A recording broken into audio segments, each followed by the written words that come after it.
Hey, what's up, guys? It's probably going to be some major cover ups revolving around Hunter Biden's story being suppressed in order for the elections to go a certain way. But it's definitely there could be something in there that we don't know. It could be bombshell information. I think it's a huge thing that need to pay attention to. Also, how you guys doing? Hope you guys are doing well. They said they're going to be starting soon. And what they're going to be doing is a thread, I'm guessing, that releases the information, and then he's going to go live and do a Twitter space. And on the live Twitter space, we're going to be able to, there's going to be a Q&A, so people will be asking questions. So lots of exciting stuff. And I just thought, man, this is too big to not cover.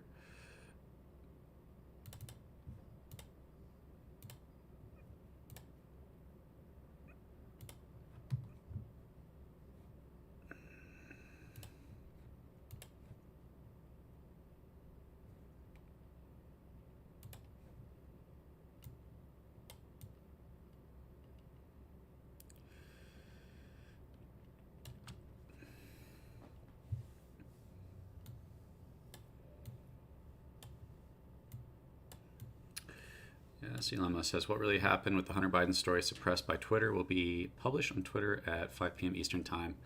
He said, this will be awesome with popcorn.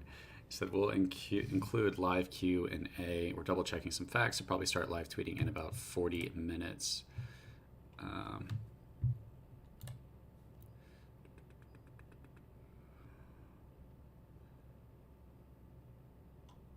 So it should be within the next 10, 18 minutes or so they go live and start covering that information, and then they'll be doing a live Twitter space as well.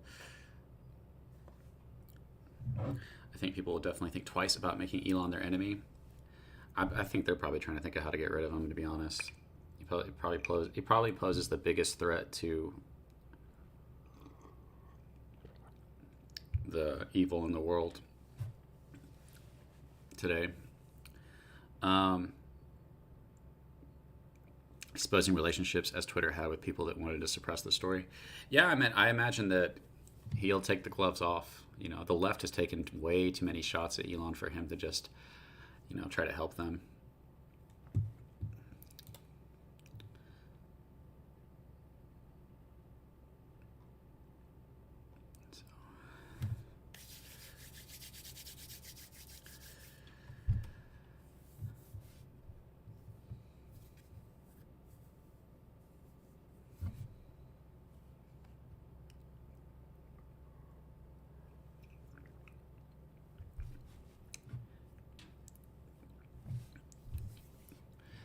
So Elon Musk said he's going to be going live at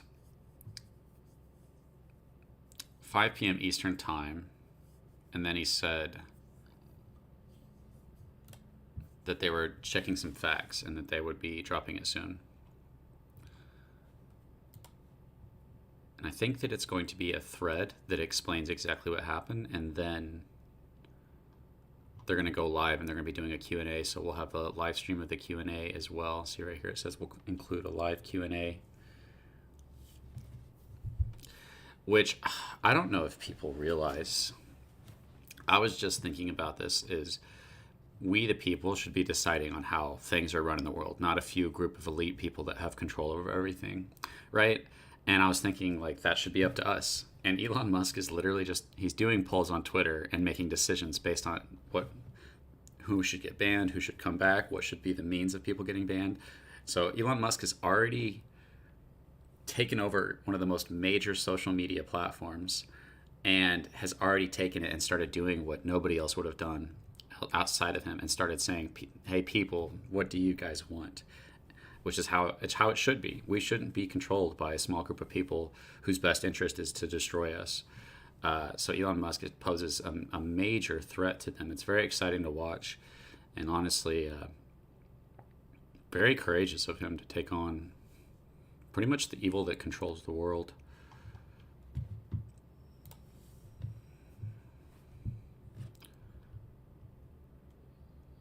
We're double checking Some fact checks, some facts. I'll probably start live tweeting in about 40 minutes.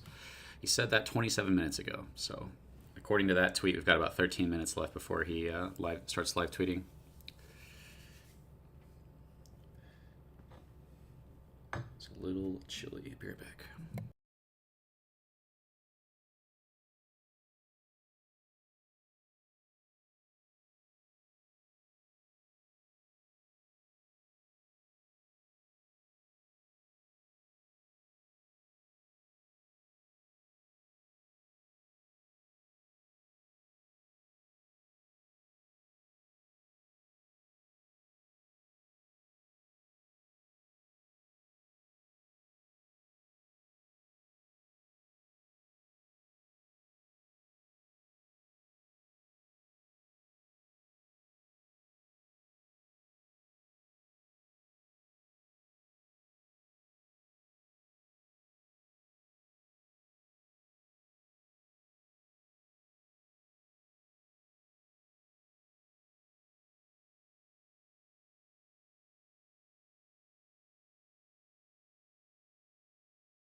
All right. You guys do me a favor. Drop a like. I don't see like YouTube wanting a live stream like this to exist on YouTube's end, because YouTube probably is literally involved with what is about to be released. YouTube probably play whatever every social media did when it came to controlling flows of information. If something was bad that they didn't want out, suppress it. Something that attacked that even they knew wasn't true, promote it, pump it. So the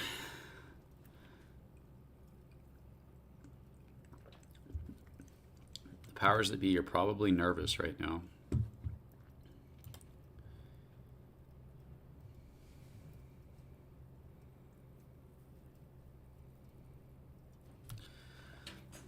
And then there's going to be a live space.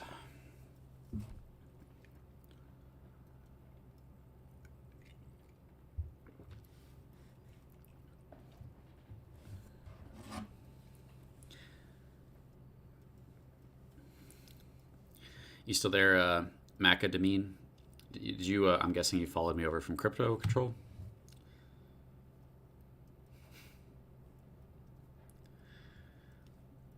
Yeah, I got so tired. I was taking a nap, and in my dream, I was like, oh, I need to live stream the Elon Musk thing talking about Hunter Biden, because it was days before this. So 30 minutes. So according to this tweet, about 10 minutes before he starts posting the threads. Let's see if he's responding to anybody. The MSM is going to hate you for this. Oh, you mean the same MSM that colluded to suppress the story? That MSM? Oh, gosh. Dude. Elon Musk is the voice of the people. Like, mostly. I know people are upset about Kanye being kicked because of what he said. That one's a tough one. I think he does have a couple marbles loose. Kanye probably has a lot of powerful things to say. He just doesn't say them the right way. And you can't. You have to be perfect when you're out in the public like that. You have to word things perfectly. Macadamia, awesome. Well, thanks for being over here, man. What's up, Matt Daniel? How you doing? What's up, Brandon Amamura? Good to see you guys. First Sergeant Safe Moon hater here. Yes, we are the Safe Moon haters. We're no longer the Safe Moon army. Oh, the disaster that Safe Moon is, man. I hope it goes well. I just feel like it's not going to as far as Safe Moon.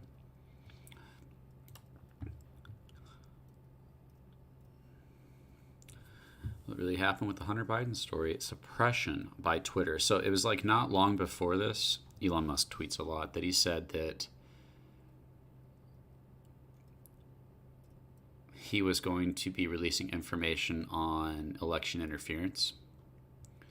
So this story clearly is going to be the first part of that, I guess. I don't know if it's the whole or if it's the first part. I think it would just be the first part because across the board on social media, they were banning anything that they didn't want people to see, and they were pumping everything they wanted people to see. And the Hunter Biden story was like this massive story that had huge problems for somebody like Biden. They're spending extra time fact-checking it, though, so that's a little interesting. And then they're going to go live, so that'll be really cool. We'll jump in the live. We'll be able to listen. I could even, like, go up on stage and, like, ask questions. I doubt I would get in, right, with Elon Musk that gets, like, 100,000 to millions of people in his space. I didn't know that Twitter Spaces could hold that many people, but if you go in a space with Elon Musk, that'll probably be the biggest spaces you'll see on Twitter. Even Logan Paul was in a space, and there was like thousands. There wasn't that many, like thousands, I mean, but not like a lot.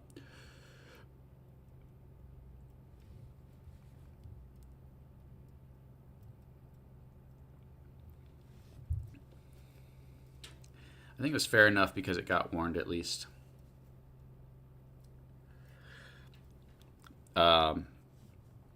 What do you mean, Mecca? Because what got warned?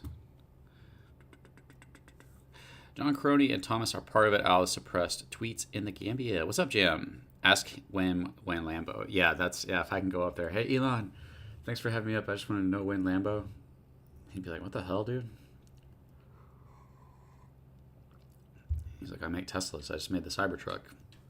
I could ask him when Cybertruck, That might be a more realistic answer.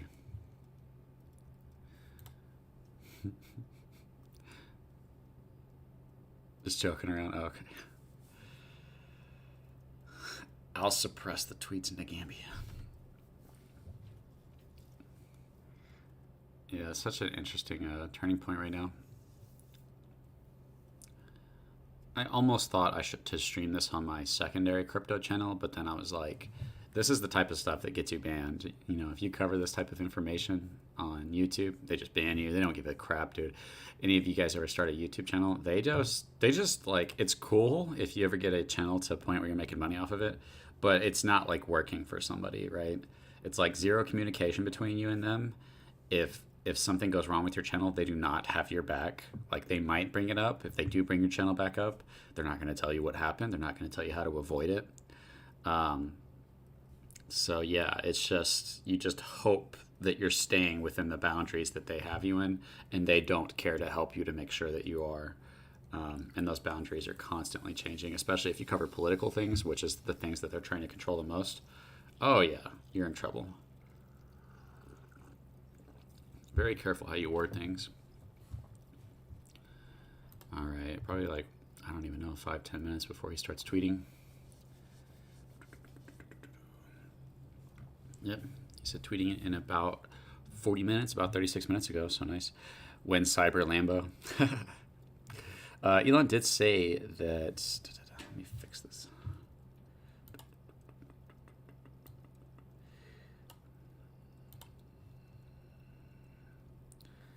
Say that, why is that? Say that Bitcoin, ETH, and Doge were the only really cryptos. Oh yeah, Matt Daniel, were you in that space, or did you see that video I made? People were like upset about that. He said he thinks that if you have Bitcoin, ETH, or Doge, that you're going to do well. But he also said that he was working very hard on the Doge front, which makes me think like, hey man, might not be a bad idea to put $1,000 into Doge, if he starts implementing it into Twitter and making it a main form of currency, especially if Elon like keeps doing what he's doing. Elon is not somebody that stops. He just keeps working. He doesn't need to work. It's just crazy because like most people, if they had wealth, would stop working.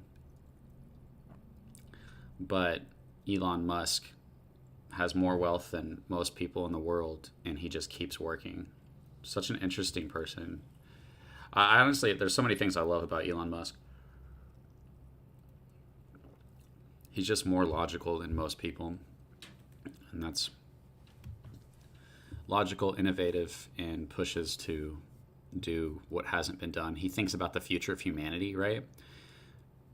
Like that's like one of the most loving things you can do is to actually care about the future of where humanity's going. Like most of us don't even give a crap and just live our lives doing whatever we want, kind of contributing to the bad parts, the parts of humanity that lead to its destruction. But Elon Musk is like, oh, we got to get into space, got to colonize space. And it's like, it's true. If humanity survived that long, we would have to go colonize some other parts of space.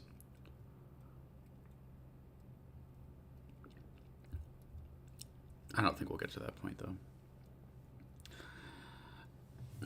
though. What did he say? Cyborg Lambo, I watch all your crypto vids. Thank you, man. I appreciate that. I'm about to try to start working really hard, but we'll see how it goes. He hasn't tweeted it yet. No, he hasn't tweeted it yet. We're waiting for it.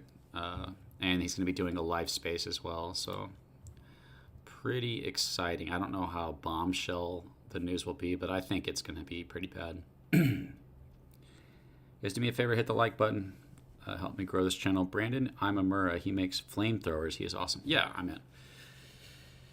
The thing is like, the more that they try to suppress us and control us, like the equal and opposite effect happens, right? We want something else. You know what I mean?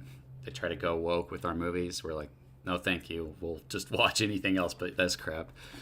And then they have to suffer for it. And if you're trying to control social media to control our minds, guess what? We don't want to be controlled. We would rather be a part of a platform that isn't trying to control what we think, especially when it comes to the most important things that we want to think. We want to speak our minds, and you're suppressing us. Crazy. That's why I always say that, you know, the part of the system, with any system, that is the weakest point is the top, is the government. And so it's the most easily corrupted point. And what happens if that point gets control of the media and tries to determine what everybody holds to be true and starts censoring and what people can and can't say? Oh man, that is bad. That is so bad for a country, especially if they disarm their citizens. This is like the power to the people, right? Only people that don't want power to the people is the people that are in charge of the people. It's very rare you get somebody like Elon Musk who, like, because that's the thing, is before any of this went down, he was already focusing on what was best for humanity. He's already like, we need to like be in space, right? So if you put a guy who's thinking of humanity that far ahead in charge of currently happening things, he even said that what's happening with Twitter is a fight for the future of humanity, because you know how important it is for the people to have a free public speaking space. And nobody ever really says this. I never hear anybody say this. But the number one reason we need free speech is to question our governments. Like, that's the main thing we need it for. It's great to have discourse and to be able to talk about things. But it's not as if people, like, we're going to censor each other. I mean, we kind of do.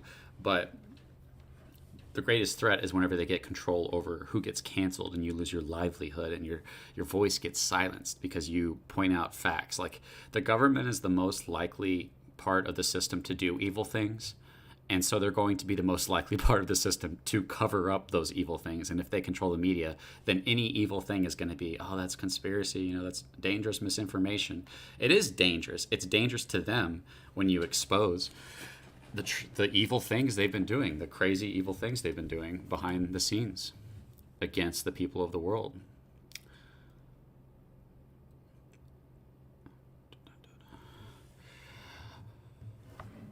I don't want to derail your video, but I was listening to the day where you're talking about crypto and just changed gears and started witnessing and sharing the gospel in that respect. Thank you, Matt. I appreciate that. Yeah, I'm a disgusting sinner, and I just hope Jesus saves me, and I hope he saves other people. That's all I have, you know, when it comes to God, is you have no reason to save me, and I keep sinning. So I'm just hoping that Jesus Christ will save me, and that there's not some requirement or something that I'm not meeting. That would really suck.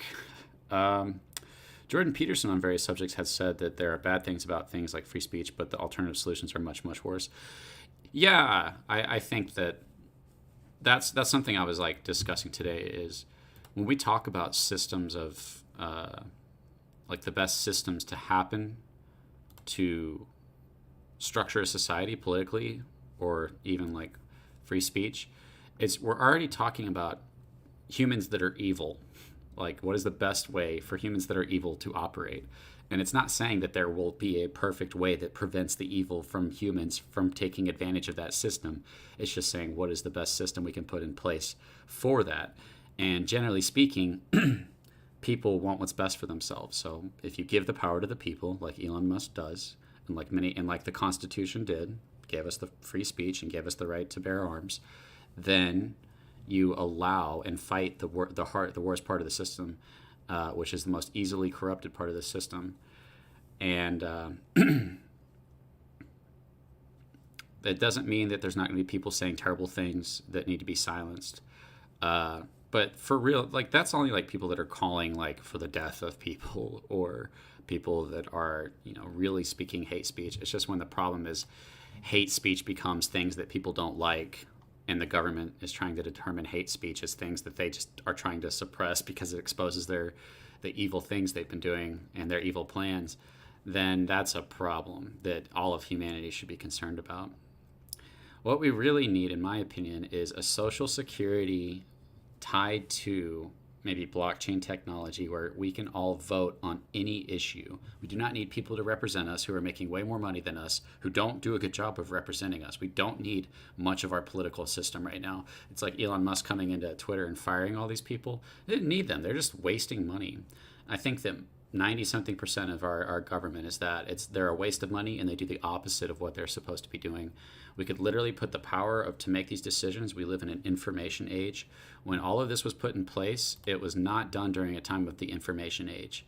Now we have the internet. We have the ability to communicate faster than we've ever communicated in the past.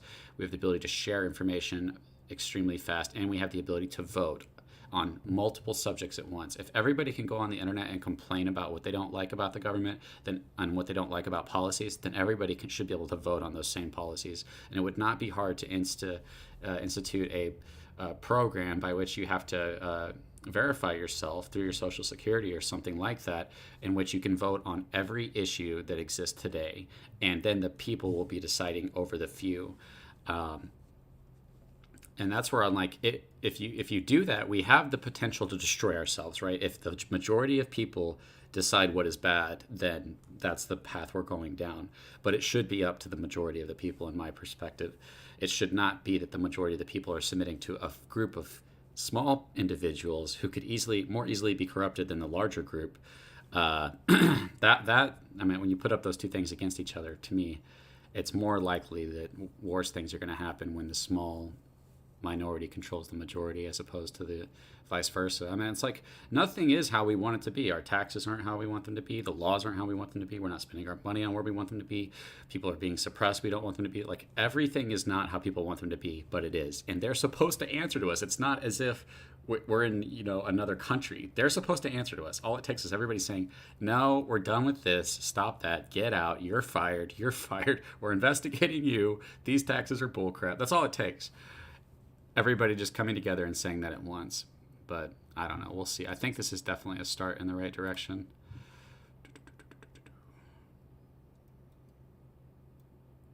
I mean, if you make $100,000 in crypto and you don't wait a year, you don't hold that for a year, then, that's crazy to think about. Sorry, I just thought of this.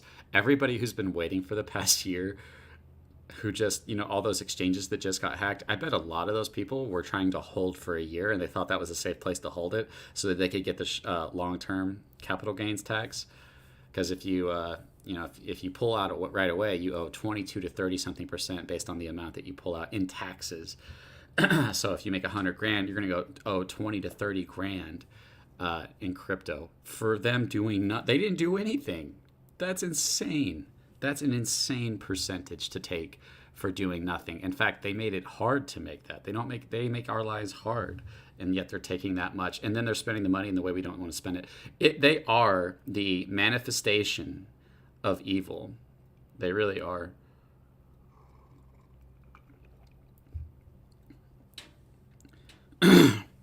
Same, bro. Forgive your trespasses, otherwise you won't be forgiven of yours. You have to replace the hate with love. Forgive, then look within. Seek first the kingdom of heaven. I wish you well. Thank you, Dark Deck Master. I definitely believe that. there's like this position of pointing out evil, and I think that while you do it, you have to understand. And I think that's an interesting thing that Jordan Peterson talks about is it's almost as if when we go out into the world and we look at all the evil that's happening out in the world, we're not seeing some evil that's separate from who we are. We're seeing like a manifestation of what's also inside of us. And I'm not saying that we're necessarily doing all the evil that we see, but I think that what drives the evil in the world is also inside of us. What's fueling all the evil in the world, from these corrupt governments to everything bad happening in the world, all of those things are also coming from the same place from which our own evil comes from. So I think that there's this ability to point out evil, but also just not think you're better or superior than them. Like if I had to appear before God and it was me and Bill Gates, I wouldn't say, God, I'm better than Bill Gates, so you should forgive me. I just say, God, I know that I'm evil and I've sinned against you, and I'm hoping in Jesus Christ that his sins cover my life, and I'm hoping that I'm saved based on his death. So I think it's important to come at other people that way as well. Like if you come at them judging them as if you're better than them, and it's hard to do, right? It's hard to not do that whenever they're making our lives so difficult.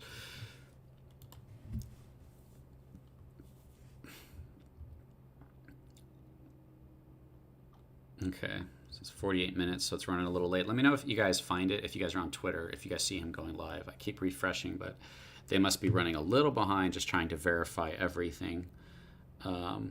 Probably should have done that earlier, or maybe they started early, but they started fact-checking. Maybe the fact-checking is taking a lot longer than he thought it would. Just make sure when you see yourself, do them, and you don't judge yourself for it.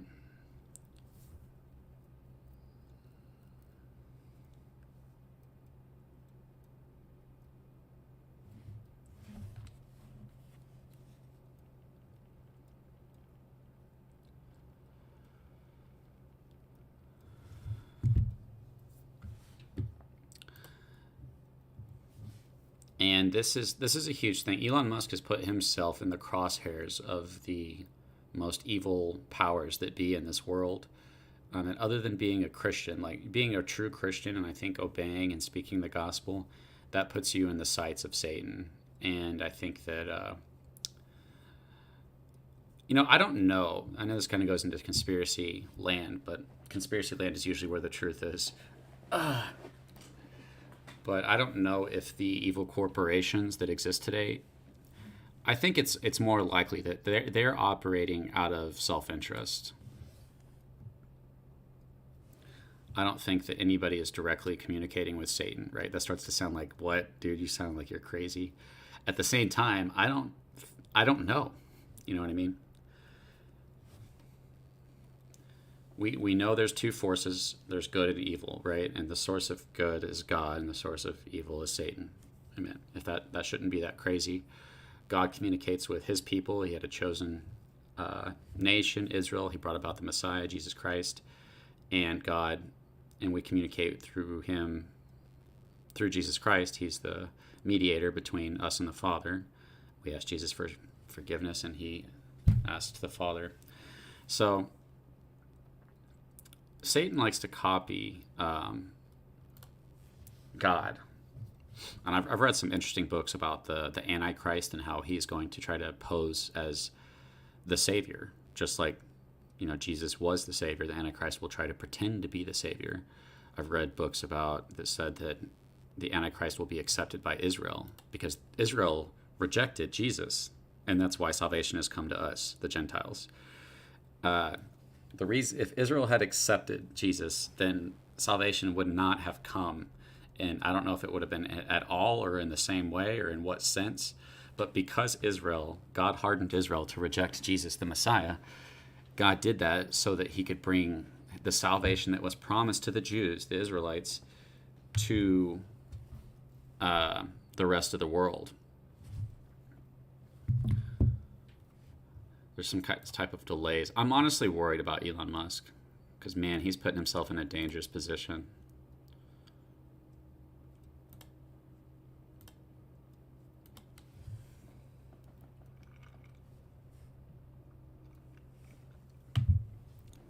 I know, Jam. That's what I was just thinking. Elon didn't kill himself.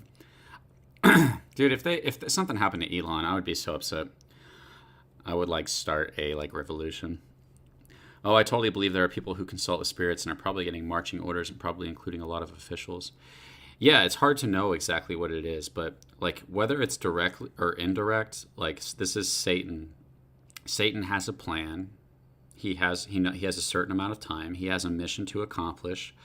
Satan wants to destroy what God has made, and he wants to enslave us. He wants us to suffer. And the people that exist today, that are the most powerful people, they're not content with their power or their wealth, and they don't have a plan to make all of us or the people down below have good lives or have wealthy lives. That the plan is to take total control, total domination over the world, over what we can and can't do, over our currency, and over our minds. I honestly think the future might be much scarier than anybody can anticipate. And I've kind of had some videos where I talked about this, but if they ever had the ability to tell when you're thinking a certain type of thought, and that's connected to the blockchain that everybody has to use, and that's connected to your currency, they could shut off your wealth. They could also implant, devices in everybody's body that can kill them. And then they say, if you question us, then you're going to suffer, right? But to get to that point, they'd have to lose a lot of control. And America is one of the last pillars of hope against what they have. Like the Constitution is such a problem to what they have planned for us. The free speech and the right to bear arms, they can't come for us. Other countries, they take your guns. They don't. You when it's time for them to say everybody get inside for your safety, you get inside, right? Although they, even without guns, they're starting their riots. But if in these other countries they had them, there wouldn't be a riot. It would be over. That's this thing is you try to start that in America, and it wouldn't work if that happened, because there's too many weapons going around.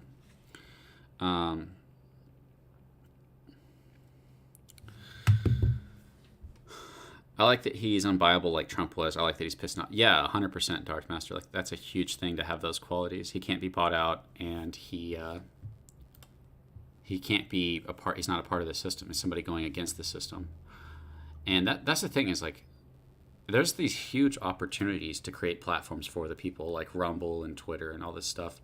And I think that paying attention to where technology is going to create huge investment opportunities. So it's hard to look, right? Like Doge is like, is Doge going to go up enough if Elon implements it into Twitter? I think it has potential to.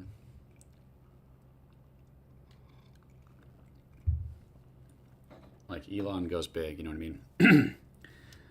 Yo, CC, have you ever seen Ron Wyatt? I don't think it's Wyatt. I think it's White. Isn't it Ron White? I only ask because you sound like you've listened to some Kent Hovind. Oh, no, you're not talking about that comedian. I don't think I've ever heard of that. I've also never heard of Kent Hovind either. Implement deadly stuff to kill us whenever they want. You mean like vaccines? Oh. Well, they don't really get to. I mean, I guess the whole theory of that before that came out was like the what is it called? The 4G towers or whatever. Sorry, I know I'm saying the wrong words right now. 3G tower, 4G tower, whatever it is that was supposed to have an effect with the other thing. Yeah, but imagine being able to control, like, if somebody had a certain thought, you could kill them. I think that's where technology is going. They're some of our most famous and smartest people today. I forget what his name is. Some Chinese guy. He said you're going to be able to record dreams and thoughts. Like the future is going to look a lot different than I think we anticipate. It's always been that way. The future's always going to look crazier than we anticipate. I wonder what's taking so long.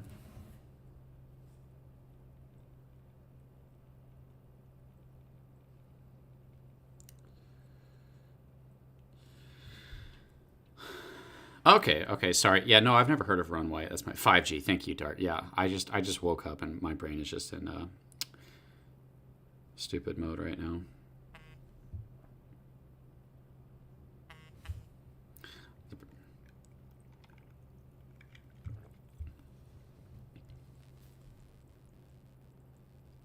That's awesome, Matt. I need to look at that. I need to. It's weird because, like, with the story of Thomas, doubting Thomas. I think it was Thomas who said, like, I won't believe unless I get to feel where the spear went into Jesus, where they stab you just to make sure you're dead. He said, unless I get to feel right there, like, I'm not going to believe that it's actually Jesus. And then he got to feel it. And Jesus said, blessed are you for believing, but blessed are those. He said, you believe because you see me. He said, blessed are those who don't see me and still believe. And that's an amazing verse in itself, right? Because we don't get to see Jesus, but we have faith. But he needed that evidence, right? And I think there's a certain amount of evidence that everybody has a different point for them that converts them to faith. Some people, they don't need any evidence at all. They just look at life and they say, yeah, I just believe there's a God. Other people need some reasonable arguments. Other people need historical arguments. And most people, when you atheist or whatever, when you have conversations with them, you have to prove that sorry guys, I'm trying to stop clearing my throat, but it's just getting like built up. You have to prove that it's coming from a reliable source, and historical evidence is definitely something to know, although a lot of people just reject it. Man, I wonder what's going on. It's taking a lot longer than they had expected. Let me know if you guys see anything on the Twitter side.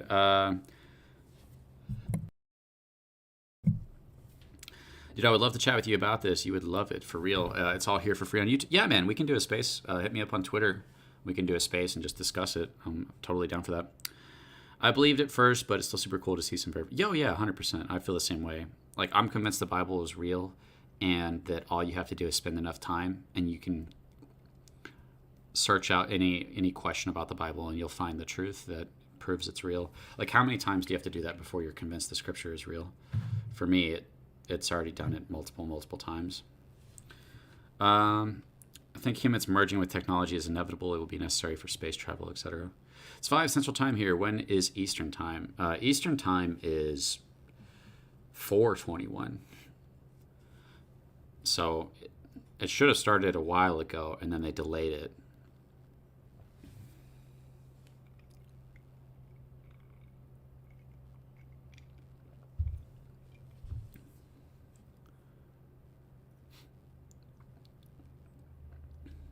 Yeah, it's running late. I got Facebook and Discord. Nice, Matt. You're banned from Twitter permanent. Oh, you can just make a new account, man. It's a great place to have conversations too, like, because you can have the Twitter space and people can come up on stage. I really like doing that. I had a lot of fun doing that for Safe Moon. I actually had like a pretty big following on YouTube and Twitter with the Safe Moon stuff, but it all died down. I could probably still get views on YouTube with my Safe Moon videos, but I'm just there's nothing really to talk about other than how bad everything is, and how long can you talk about how bad everything is before you've just beaten a horse to death. If things were positive, there's tons to speculate on the positive side. Oh, what if the numbers got to this, and just understanding this and what they could be doing and what's happening with John and all that stuff. But because the bad things happened, I'm like, I'm not going to talk about any of that until you guys resolve this. And they never resolved it, and things got worse. And just there's a lot to Safe Moon that people still don't know yet, that I think will come out eventually. Come on, Elon Musk, what's going on, man? Let's see if he responded to anybody else. No, he hasn't responded. Well, they said that they were going to go look and President Biden. I'm not going to follow President Biden. We're double checking some facts, so probably start live tweeting in about 40 minutes. That was 1 hour ago, so that's 20 minutes off, unless he does it underneath this thread, which he's not. Building the hype, I know, right? Just Joe Biden. I bet he's making that face right now. Oh my gosh.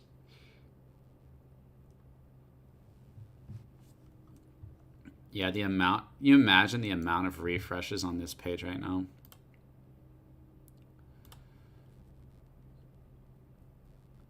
Hopefully he's okay. Like you said, hopefully Elon Musk don't kill himself. If anything ever happened to like Trump or Musk or DeSantis, I think that would be a good time to start a movement. ET is 1 hour ahead. Eastern time is 6:21. Yeah. What's up, Warp Speed Power? How's it going, man?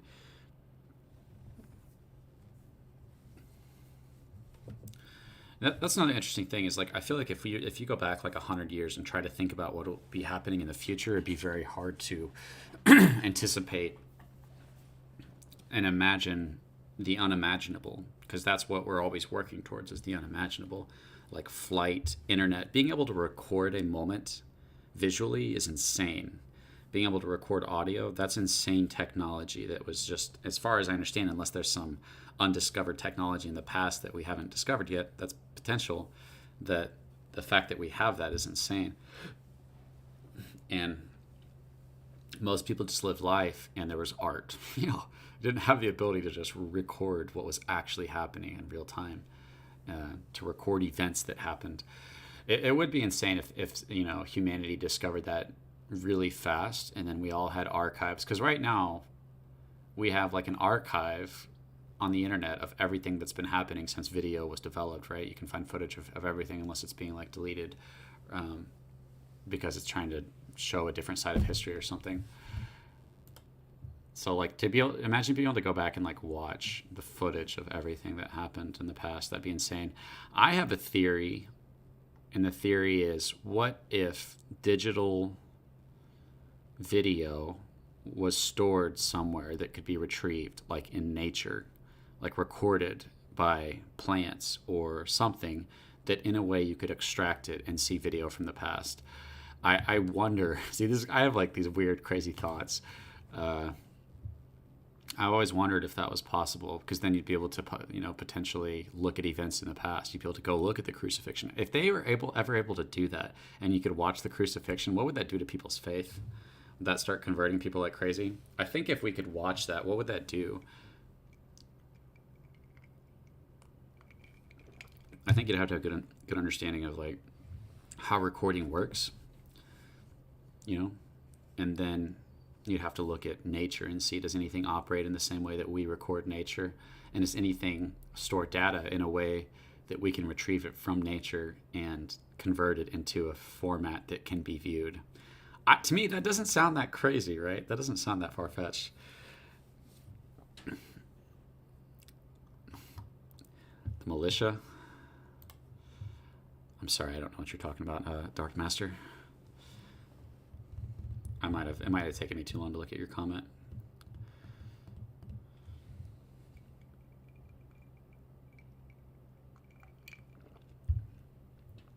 This is taking a long time, man.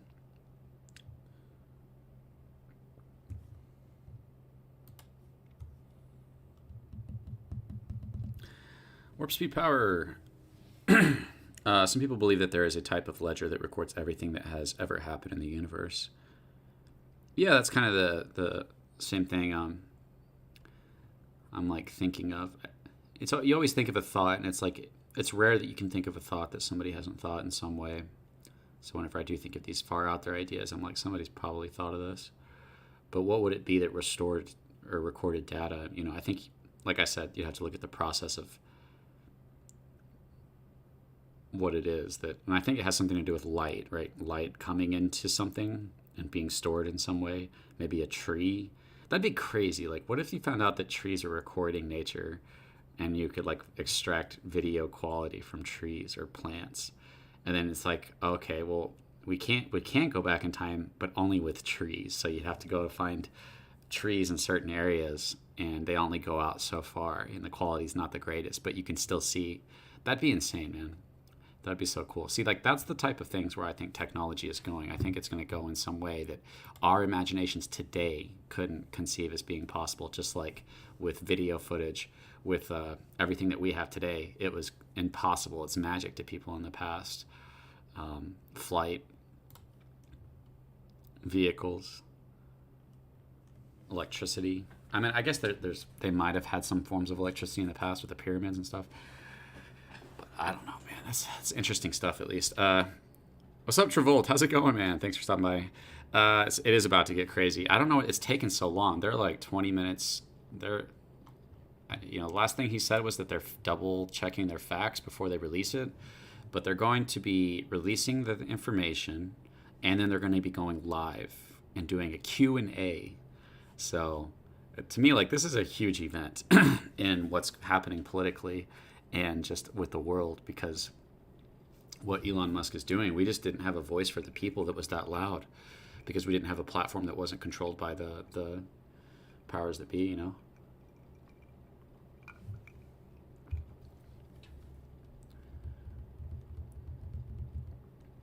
Yeah, so an hour ago, he said we're double checking some facts. We'll probably start tweeting about it in 40 minutes.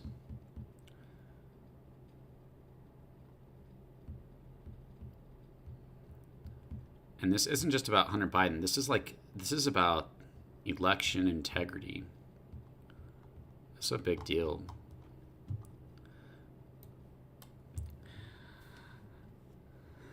In the sense that it exists in a realm that is not part of the realm in which we exist. Oh, yeah, warp speed power. I definitely believe that. Like, I believe when you die, like, yeah, like, obviously God has the ability to... It's not like he's going to have to build a case against you without much evidence, and he has to go look for it. God will have, like, all the evidence of everything that's ever happened. And he has the authority to command that. But the question kind of comes is, did God put within our world the ability to pull footage, or is the ability... And that's another interesting thing, is because, like, everything that humans make is like a replica of something that already exists, usually, like flying things, and the ability to take pictures. It's like our eyes do that. The ability to record something, our memory does that. Computers, our brains do that.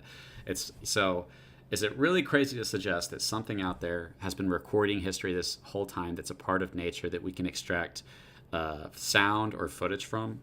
I don't think it's that crazy. I think it's something that hasn't quite been discovered yet. And I think that by studying the process of how we store information, that you might be able to possibly find a way to do that. Maybe, if it's there. If not, then yeah, you're never going to find it. Elon Musk, what's going on, man? He might have tons of lawyers and other people bombarding him with requests not to announce anything. Yeah, he might have like a hitman at his door as well. He doesn't. He just says this will be awesome with popcorn. Like, this is the perfect guy to be running this stuff, because he's like one of us. He's like, oh yeah, man, this is gonna be awesome. Yeah, Elon is doing great things. Very brave too, considering people have died over this exact type of thing. Looking at you, JFK.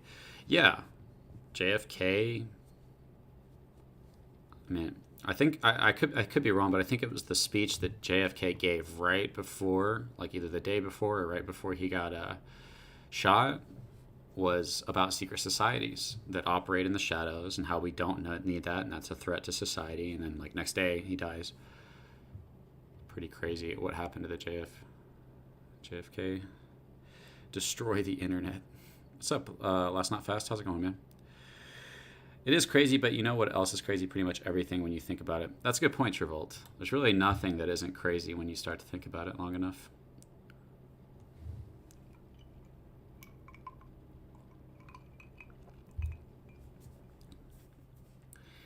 Okay. Didn't expect this to be delayed this long.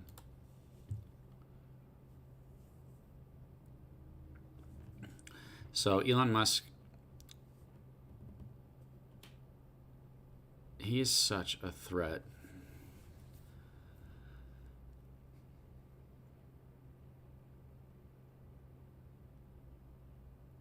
And that's where, like, I feel like they're behind closed doors. They're panicking. They're coming up with a strategy to take down Elon Musk, or some strategy that, even though what he's doing, it won't matter. I don't know, but I think controlling the narrative is more important than anything. So they have to be coming up with some type of strategy to remove him. If he died, where would that leave us? First of all, it'd be some, like, depression across the world and this feeling of being defeated by the evil powers that be, which might just be a part of the process before revolutions come. Like how long can you oppress a people before they finally do something?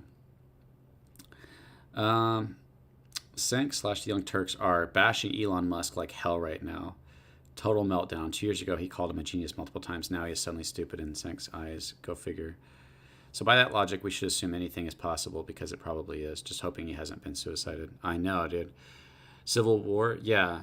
That's why it's probably like if you become too big of a figure, then it seems to be that they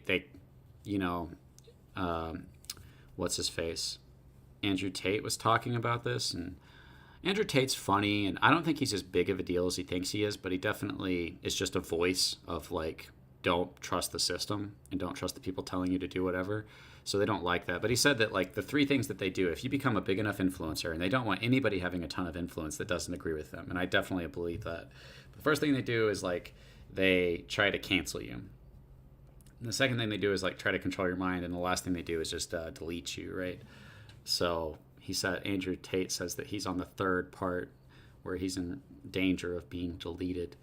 But it's like, what happens when you do that? I think you create the problem, and they probably know this. They probably have very smart people that study this, and they know that if you just get rid of somebody, that you'll create a fire worse than was there before, right? If they just got rid of some of these major people that, like Musk or, Trump or something like that.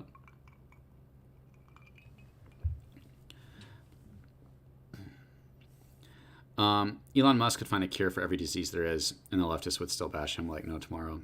Yeah, I mean, they're taught to think that way. They'll think whatever they're told to think. 100%, man. TYT clerk and his buddies spend more time committing defamation against people than actually reporting the news.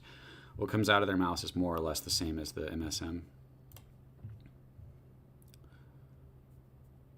This is... Let me see if there's a space going, because... Surely, I think everybody's just waiting right now. I think all of Twitter's just like, all right, we're just waiting, Mr. Musk. Please don't die.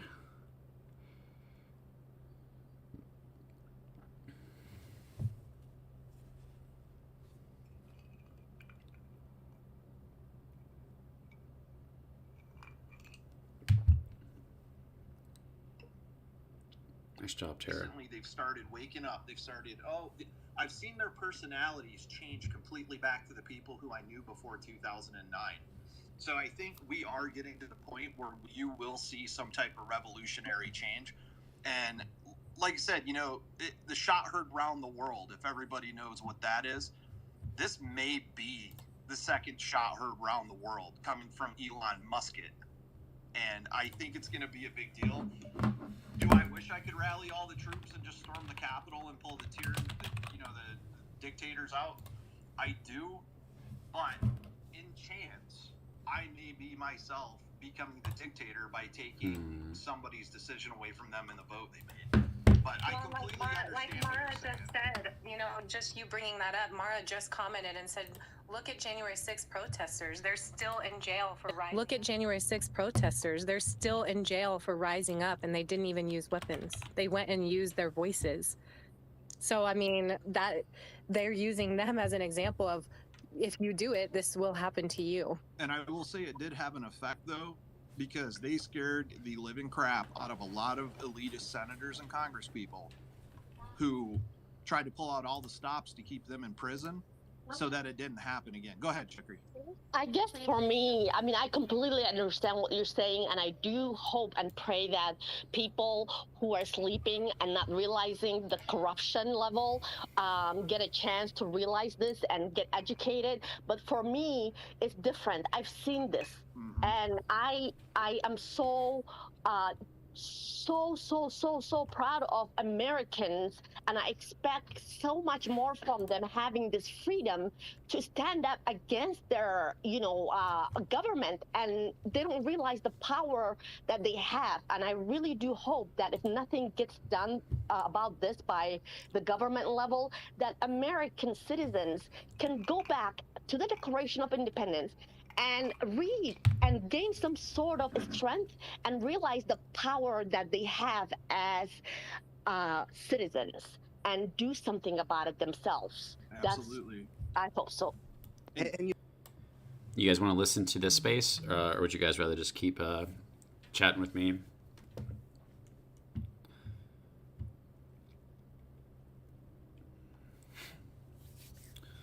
I'm okay with either one. What's up, Jam? Elon is definitely 1 in a million. Oh yeah, such a unique individual. Be better for the elites to let it be exactly so for the reason they don't think they'll kill him. I don't. How do you counter something like this? This is huge.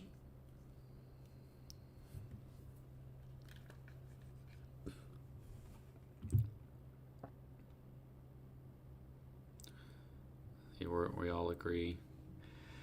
Chatting? You'd rather keep chatting? Okay. If anything important starts to happen, I'll put them back on. How do I reach you on Twitter? Crypto Control or Apocalypto YouTube, which I know that's a weird one to spell. Let me just put that on the screen for a second. If you want, you can pause it at the bottom left. It's APOKALUPTOYT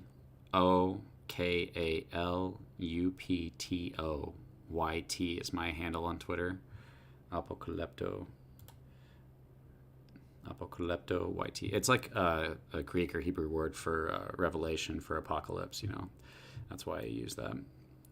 I like that word, apocalypse, revelation.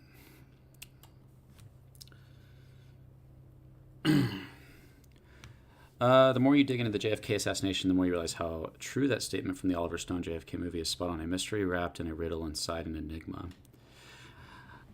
I didn't deep dive into it too much, but I basically, what I've seen, which I've seen a decent amount, is just like they did that and then they covered it up. And I think that's connected to everything. I think it's connected to 9/11. I think it's connected to everything that's happening today. So, got you. All right, Matt Daniel. Sounds good, man. Yeah, I'm down to do a space and discuss whatever. It's possible, just depends on how brainwashed everyone is in reality, Travolta says. I wonder what is taking so long. I need to check. If I refresh, does it remove me from the space? It does. Okay, well that's annoying. Oh well.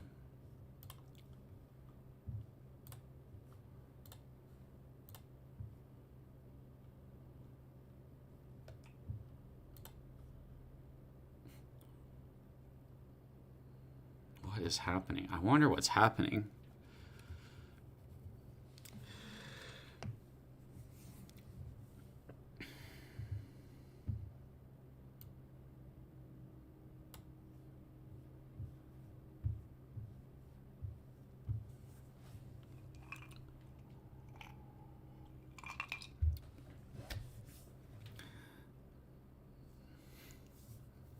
The FBI raided Twitter. I mean, it's concerning, right? You hope he's okay. Hopefully, Elon Musk is a very smart guy. If he thinks that he doesn't need the best security that money can buy, then that would be a oversight on his part. Essentially, the whole world can know about the info within minutes nowadays. Yeah, it's insane. It might be harder to do a cover-up than back in the day with JFK. They're still pretty good at it, though. By associating you with like a conspiracy, like, oh yeah, they're just conspiracy. It's genius how they take people and turn people. It's you know how I think they do it is they take people's ideas. They take people who. Sorry, I'm listening to this space as well. I think they take people who are vulnerable. Like if you have a certain type, I was just talking about this earlier today. If you have a mindset, a victim mindset, then you take them, you get those people on your side, you get them to trust you. You're out here promoting what they want to believe, and then you're also, because that they trust you when it comes to their issue, whether it's LGBTQ, whatever, or whether it's socialism or whatever it might be, Now you're able to tell them things that they wouldn't have thought of themselves and give their opinion. You determine to them what their opinion should be. And everything is a threat to what it is that everything is racism. Everything is a threat. Everything is the white man's problem. It's genius what they do. It's very powerful.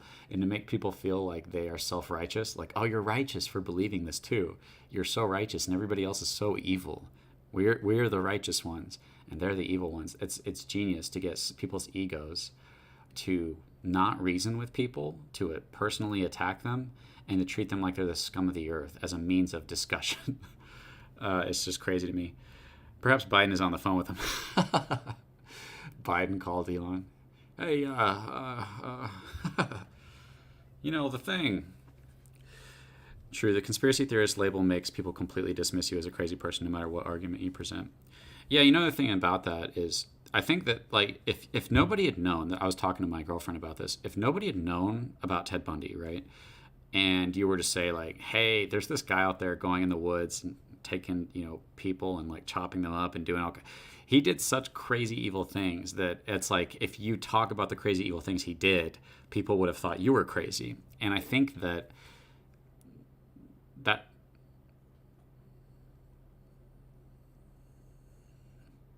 sorry, hold on, shit, there might be an update right now.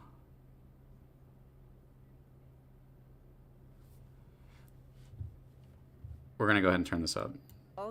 Tell an incredible story from inside one of the world's largest and most influential social media platforms. It is a Frankenstein tale of a human-built mechanism grown out the control of its designer. And that's where it's at so far. That was 3 minutes ago. It keeps going. Twitter is I don't see the rest. Can you read it? Yeah, I am reading it. Yeah, Twitter in its conception was a brilliant tool. Okay, I'll just read it.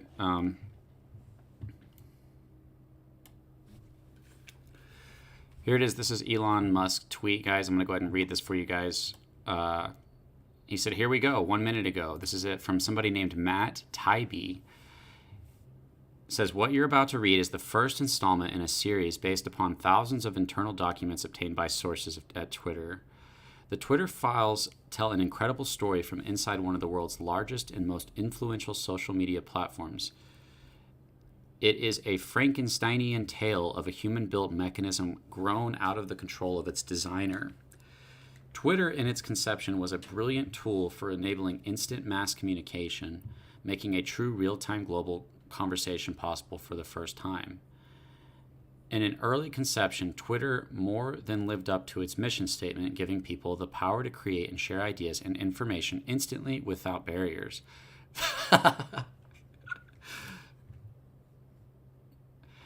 As time progressed, however, the company was slowly forced to add those barriers. Some of the first tools for controlling speech were designed to combat the likes of spam and financial fraudsters.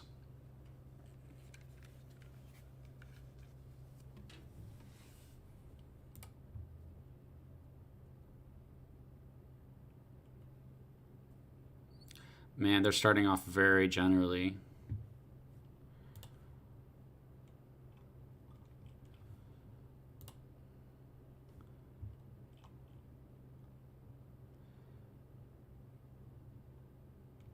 So he's just slowly typing this out right now.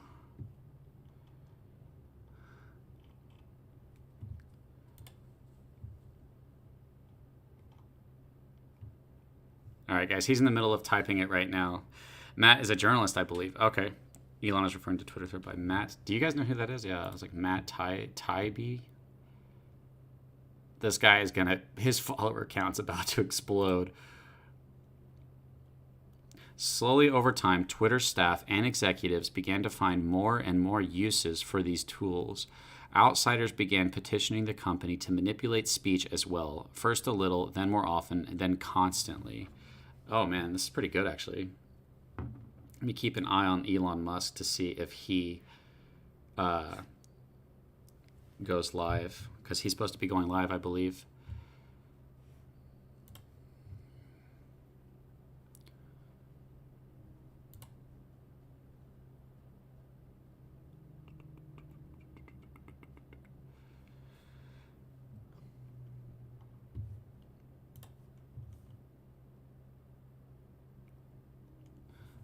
There's so many comments and retweets on this. It's insane. I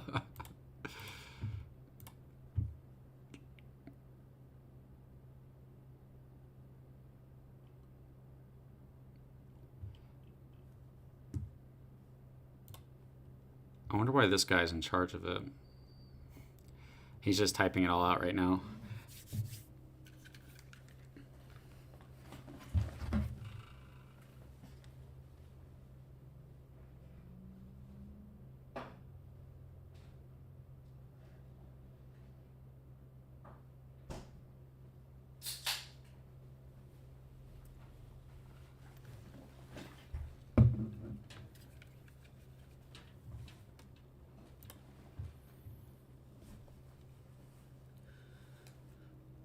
Kind of taking a while to tweet it out.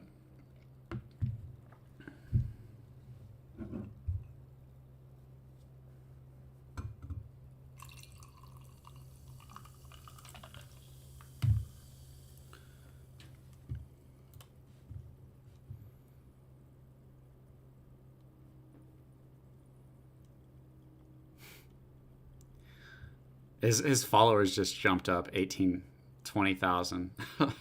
This guy, I bet this guy will be at 1 million followers before this is over. Maybe more. Probably more.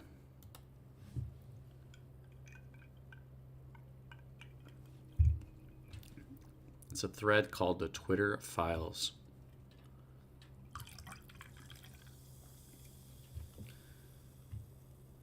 What are his other posts?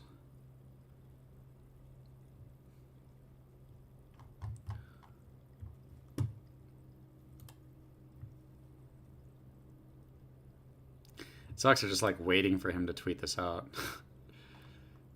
He's just sitting there typing away. You think he would have had it all ready to go? Is he like winging it as he goes? He only made it to 7. Twitter Files, what is the first installment in a series based upon thousands of internal documents. So it's only the first. The Twitter Files tell an incredible story from inside one of the world's largest and most influential social media platforms.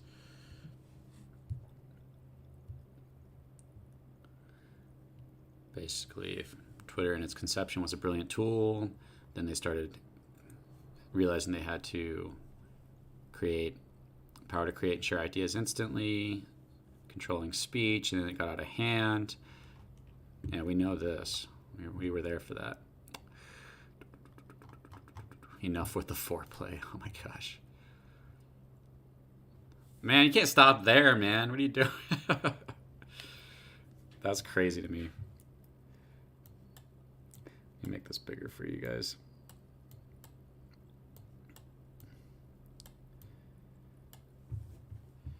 That's an interesting place to have that long of a delay. It's like right before he gets to the interesting part, probably.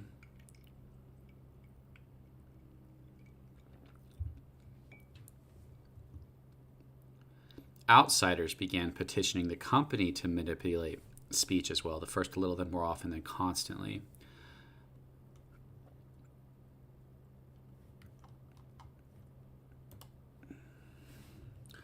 I've got both Elon and this guy going. He stopped on 7. I hope that's not the thread, man. That would be pretty boring.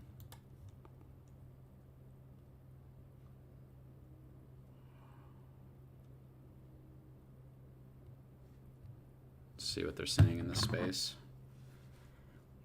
Watching live, we're updating live.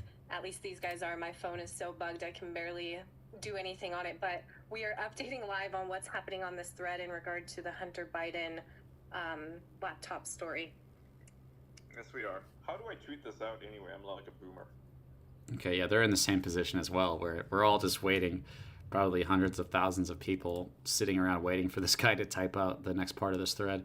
There we go. By 2020, requests from connected actors to delete tweets were routine. One executive would write to another, more to review from the Biden team. The reply would come back, handled. What? Requests from connected actors to delete tweets were routine. One executive would write to another, more to review from the Biden team. The reply would come back, handled. Handled these. More to review from the Biden team. They would send them specific tweets that needed to be handled, and then they would say, we handled it, and they're probably being paid out for that. Oh, man. Oh, man. Sorry, guys. This is crazy.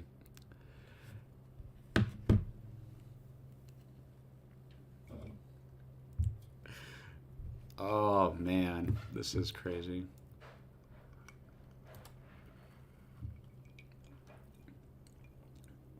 Watch, he gets his account banned or something.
No, this is exciting. It's like, oh, finally a voice. Okay, he's still working on it. It's slowly coming out. Reminds me of when Trump said that he would release a substantial amount of documentation related to the JFK assassination. He was badgered not to do it and finally gave in. Yeah, that's insane, man. Jan, what's up, man? Says, so Biden was connected to Twitter even before the election. That's pretty big. That is pretty big.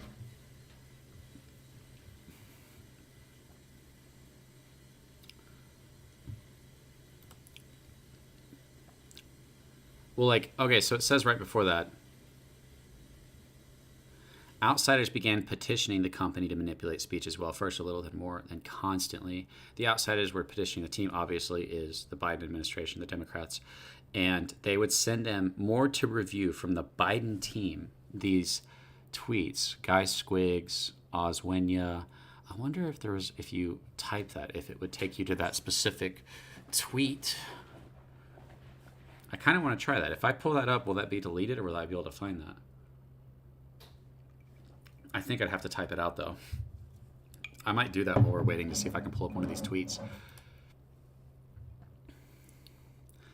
The amount of refreshing going on right now. I'm gonna search up one of these tweets and see if I can't find it. I'll keep refreshing, though, so don't worry about that. Let's try that first one.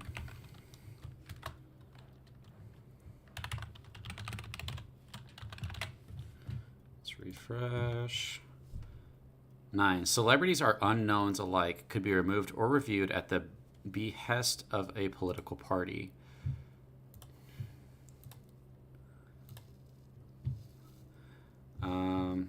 Sorry guys, let me make this smaller for you guys. Didn't realize it was going to be that big. Let me just read this for you guys. On Sunday, October 25th, 2020 at 9:58 a.m., I grabbed the first one under SI, defer to safety on the high-profile second one. Okay, so that's not actually telling us anything. It's just an example of what he's talking about. So he said celebrities and unknowns alike could be removed or reviewed at the behest of a political party. That's awesome, yeah. It's kind of like we've been saying that the entire time. That's all we're finding out is what we thought the entire time.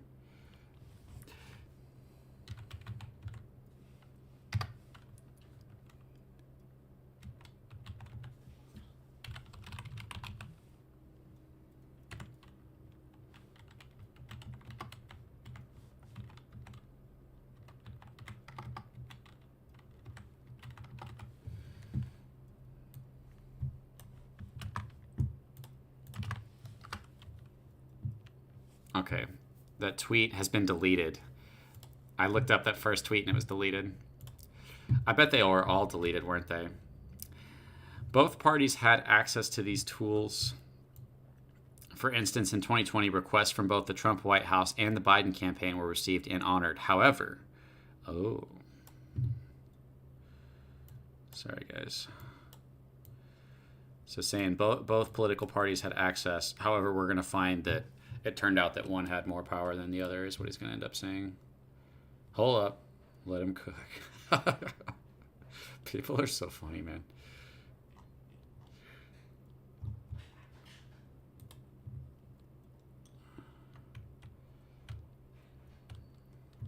Yeah, I searched up. Those were deleted tweets that are appearing under those one that needed review from the Biden team.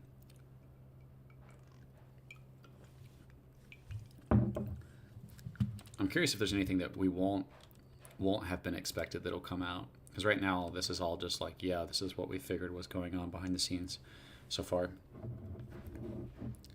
I suggest you download the image before it gets deleted. There's no way to delete something like this. You know how many people are paying attention to this right now? Also, this is on the live stream, so I can always go back and record it. That's juicy. So Trump was doing this to an extent as well. That's what it sounds like, but he's about to separate the difference. Trump got kicked off of Twitter as president, so clearly he didn't have the same power that the other administration did. Come on, man.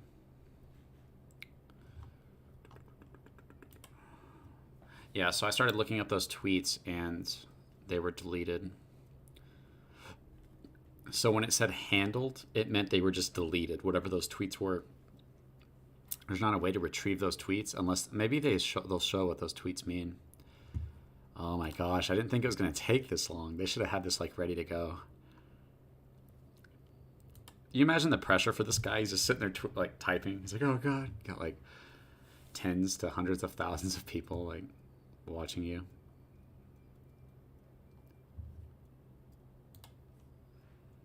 What do you guys think so far?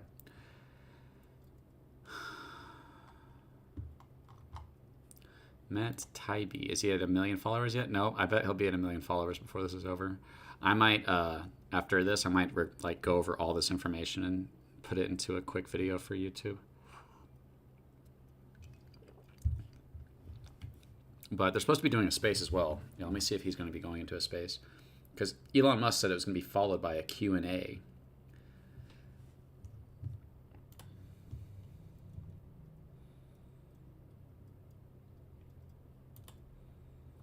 I grabbed the first one under SI, defer to safety on the high profile second one. Saturday, October 24th, 2020. This is going to be like directly involving Stephen Lujan, Real James Woods. Yep, Real James Woods. Oh, it's one of his tweets. Oh man, this is amazing. Oh. You know, I've always had this sense of like justice will not come, and this is just like a form of justice happening right now, so it feels pretty good. I always felt like there's just never going to be any accountability on the left. Elon is being badgered not to do it. Do you see anything to suggest that, or are you just kind of... it's already happening, you know? It's just happening very slowly. Why was he trying in the first place is the question. That shows that Elon is not partisan as he's exposing both. Well, that's good to not be partisan. It's not really exposing. 2020 requests from both the Trump White House and the Biden campaign were received and honored. It depends on what is being dealt with, you know. Okay, I got it. 18 seconds. I got this one. 18 seconds, guys. This system wasn't balanced. It was based on contacts. Because Twitter was and is overwhelmingly staffed by people of one political orientation, the left, there were more channels, more ways to complain open to the left, well, Democrats, than the right. Okay. What is this? Open secrets contributions. What is this?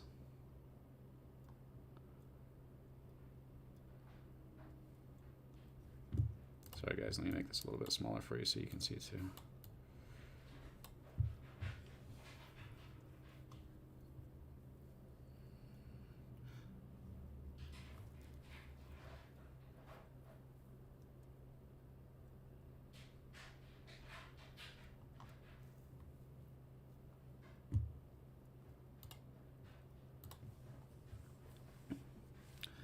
it was based on context. Because Twitter was and is overwhelmingly staffed by people of one political orientation, there were more channels, more ways to complain open to the left than the right. Okay.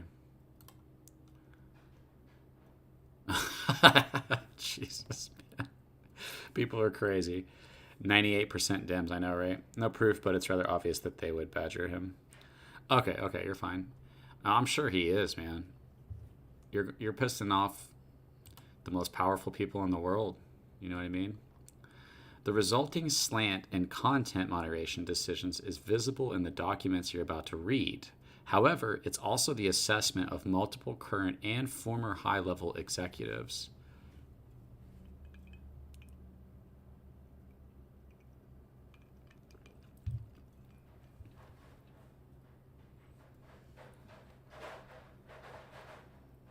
That's interesting.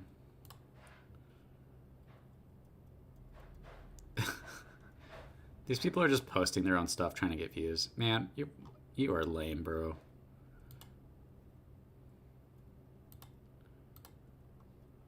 "2,000 years later."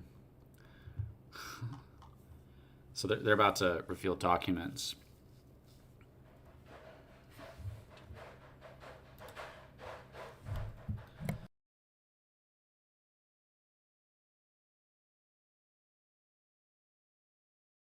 "800,000 followers will be at a million soon."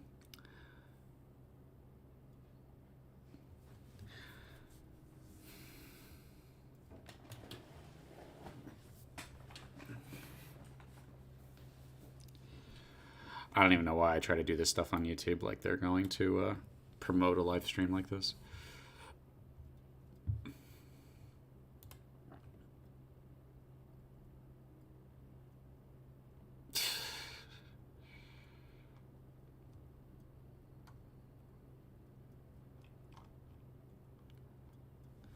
The resulting slant in content moderation decisions is visible in the documents you're about to read. However, it's also the assessment of multiple current and former high-level executives. Let me check on Elon Musk, see what he's up to.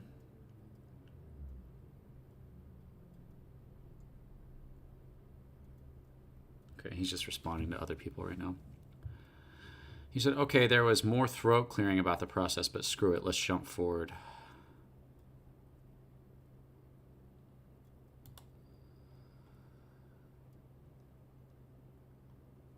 Oh, he's going crazy. He's just posting like crazy, it looks like. The Twitter files. How did you get to 16, bro? Let me just go to his. 16. Where was 13, 14, 15? Oh, he literally is just jumping forward. Okay. He just skipped a bunch of things. I didn't vote for Hunter Biden. Delete this. The Twitter files. How and why Twitter blocked the Hunter Biden laptop story. Okay, cool. Thank you for cutting to the chase. I appreciate that, man. So he jumped from 12 to 16 to just get to the part. I think he realized people are like, yo, get to the point. That makes sense. 807,000 followers. Ooh. On October 14th, 2020, the New York Post published Biden's secret emails, an expose based on the contents of the Hunter Biden's abandoned laptop. And this is that post. Yep. Okay.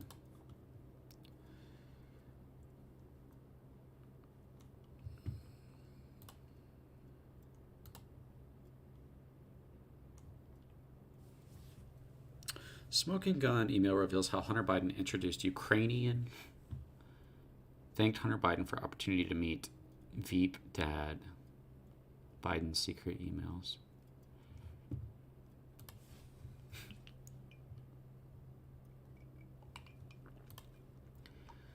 Twitter took extraordinary steps to suppress the story, removing links and posting warnings that it may be unsafe. They even blocked its transmission via direct message, a tool hitherto reserved for extreme cases, e.g. child pornography.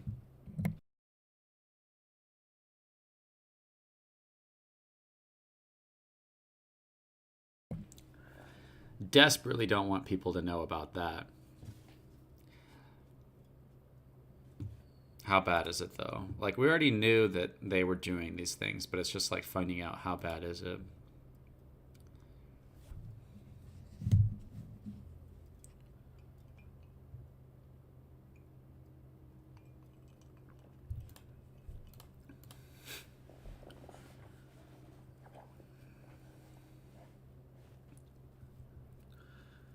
Really didn't want that out. They were panicking over that one, weren't they? White House spokeswoman Kayleigh McEnany was locked out of her account for tweeting about the story, prompting a furious letter from Trump campaign staffer Mike Hahn, who seethed, "At least pretend to care for the next 20 days."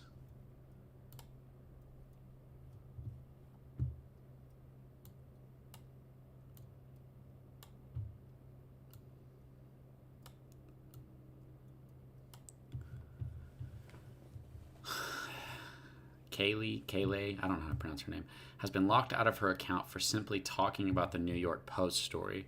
All she did was cite the story and firsthand reporting that has been reported by other outlets and not disputed by the Biden campaign.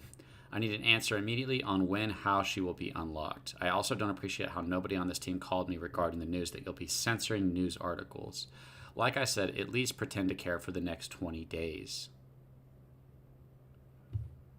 Mike Hahn. Subject, date, to Twitter, Lauren Duvall. Twitter, government, and politics. Okay, that's actually kind of juicy.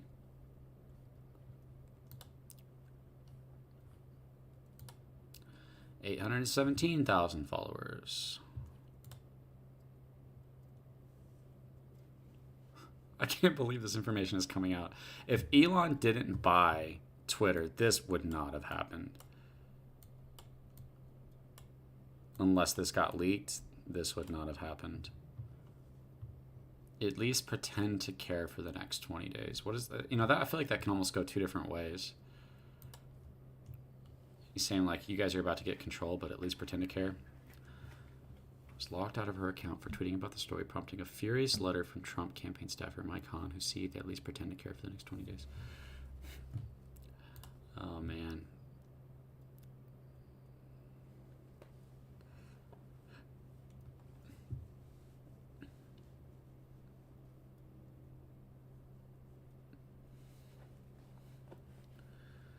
Will there be any accountability within our government to this?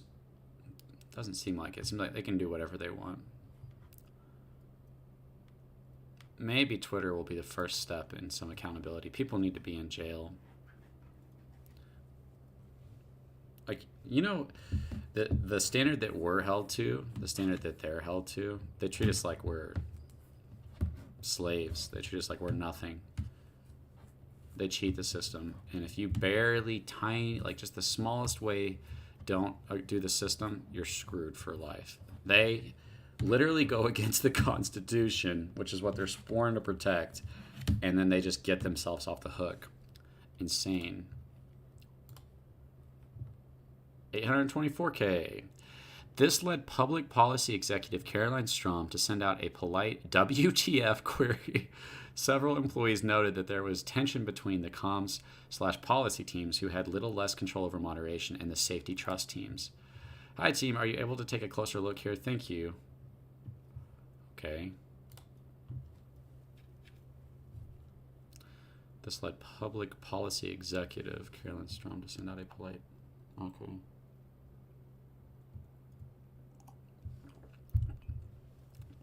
So it seemed like there was some tension between teams that were censoring people and teams that were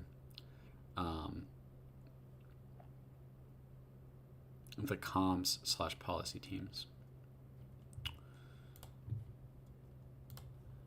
There might not be anything bombshell in here. Strom's notes returned the answer that the laptop story had been removed for violation of the company's hacked materials policy. Oh, okay. Oh my gosh, dude. You know there had to be some major BS in here. Holy cow.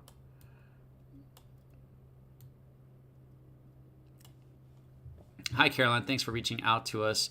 protecting the user was balanced by site integrity for violating our hacked materials policy, adding them here for further insights and guidance. Thanks.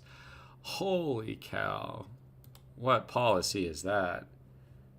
A freaking news article is hacked material? Jesus, man.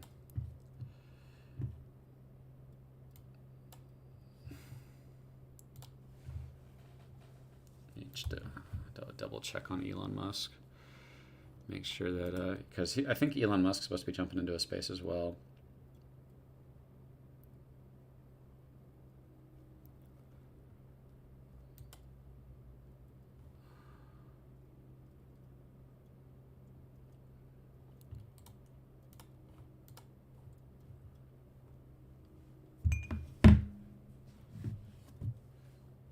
We'll see what that is when it comes up.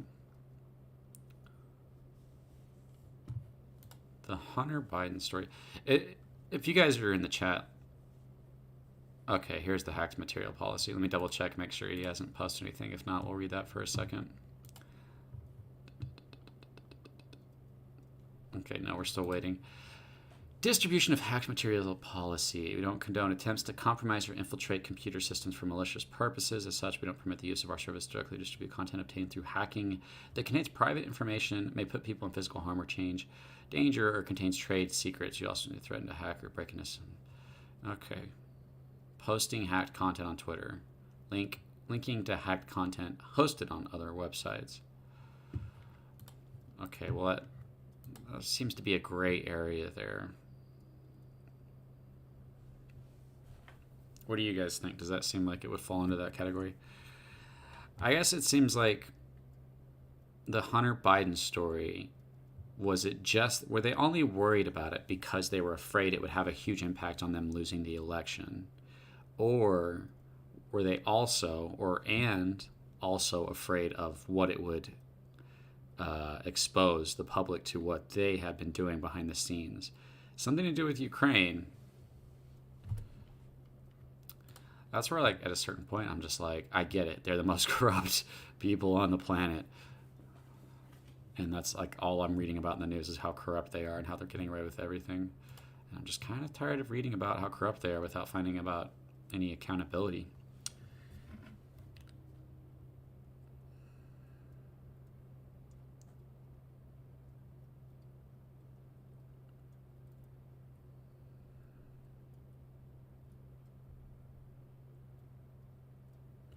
Okay, Elon Musk is still not live, and he's still not tweeting. We're just waiting for Mr. Matt Taibbi to get this out there. Warp Speed Power said the media organization that is running the story is responsible for the content on their website, not Twitter.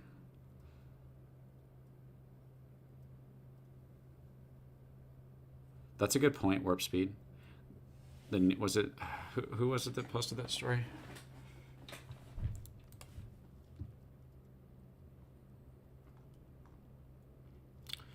The New York Post published Biden's secret emails. But I guess even sharing that they would put you in that point. But it's also like this, people deserve to know about this type of information when it comes to that. I don't know. I guess I could kind of see their side on that, but I guess we'll see. Unless you guys can have another point.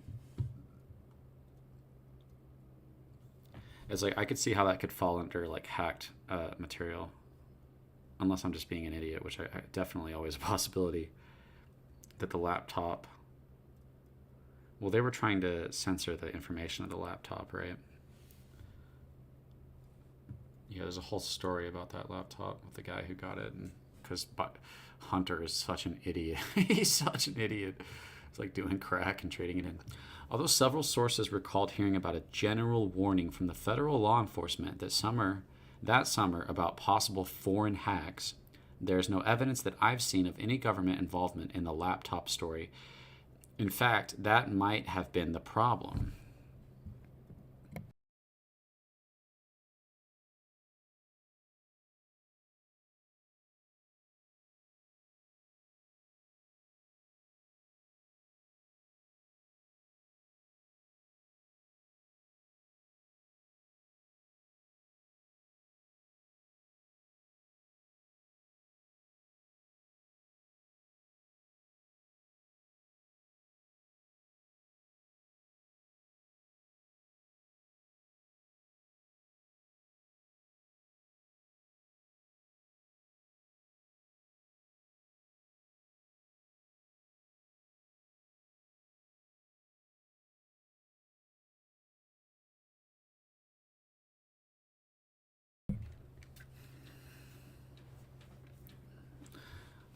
You know, YouTube is doing the same thing. They probably already have Hunter Biden as a suppressed metadata. The decision was made at the highest levels of the company, but without the knowledge of the CEO, Jack Dorsey, with former head of legal policy and trust, Vijaya Gadde, playing a key role.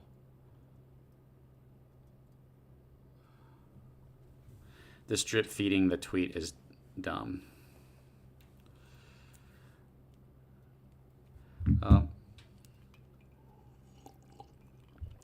Why do you say that, Jim?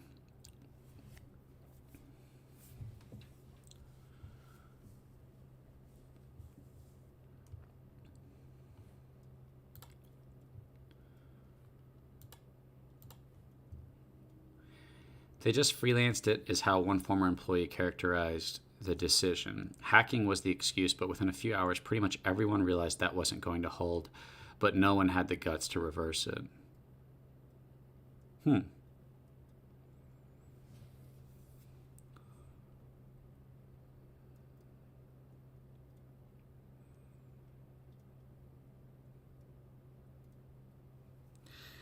It's just taking too long. Oh yeah, for sure.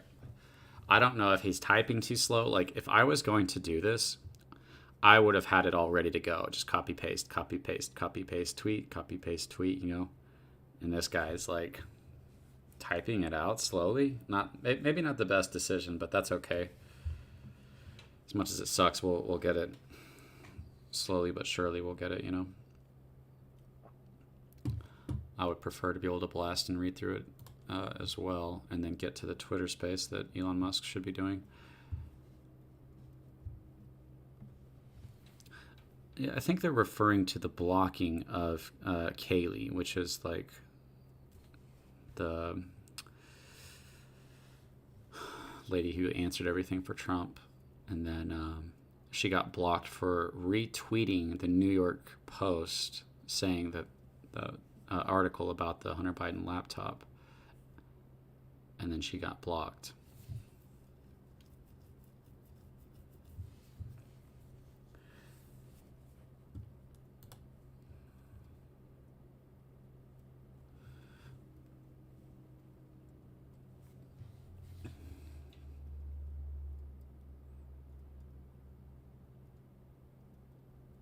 Great thing about Twitter is they can suppress it on YouTube, they can suppress it on Google, they can suppress it everywhere, but they can't suppress it on Twitter. If some major story comes out, you guys are not going to suppress us. And if you guys continue, like you have, to lie and deceive, you can only do that for so long before you have like a small group of people that listen to you.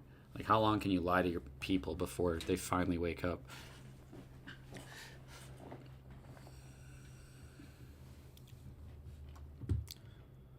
Quite an interesting story, to be honest. 25. You can see the confusion in the following lengthy exchange, which ends up including Gadde and former Trust and Safety Chief Yoel Roth. Comms official Trenton Kennedy writes, "I'm struggling to understand the policy basis for marking this as unsafe." Hunter Biden laptop article, privileged and confidential. Our teams continue to investigate the origins of the material included in the reporting. Trenton Kennedy, "I'm struggling to understand why the policy basis for marking this as unsafe. I think that the best explainability argument for this externally would be that we are waiting to understand if the story is the result of hacked materials. We'll face hard questions on this if we don't have some kind of solid reasoning for marking the link unsafe. Will we also mark similar stories as unsafe on Fox News?" Ooh. It's just like behind the scenes of what was happening with everything during all these times that the American people were getting screwed over as hard as possible.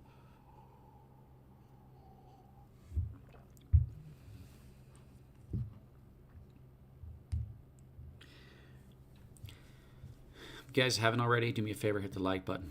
Help me grow this channel. It's going to be like a political, religious channel, and I don't expect it to survive on YouTube because YouTube definitely silences the truth. By this point, everyone knew this was screwed, said one former employee, but the response was essentially to err on the side of continuing to err.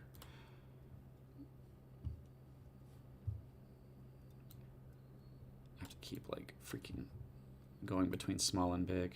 I'm sure there's a better way to do that, but I don't have it right now. Yoel Ross says the policy basis is hacked materials, though, as discussed, this is an emerging situation where the facts remain unclear. Given the severe risk here and lessons of 2016, we're erring on the side of including a warning and preventing this content from being amplified. Oh, I bet you did. I bet you did. What is the warning that will come up? Yoel Ross says, when you click the link, you'll see the generic unsafe URL message, reference spam, malware, and violations of the Twitter rules. Not ideal, but it's the only thing we have. Whatever we do in the comms will become a bias claim for the Jack pre-hearing immediately.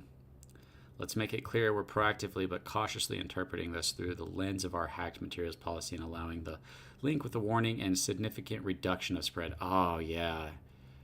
Must silence the people.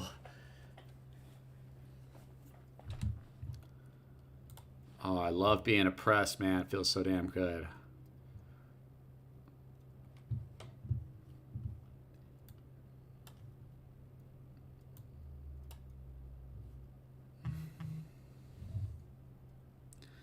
Double check on Elon Musk. I think immediately after Elon Musk is doing a space, or maybe he said live Q&A.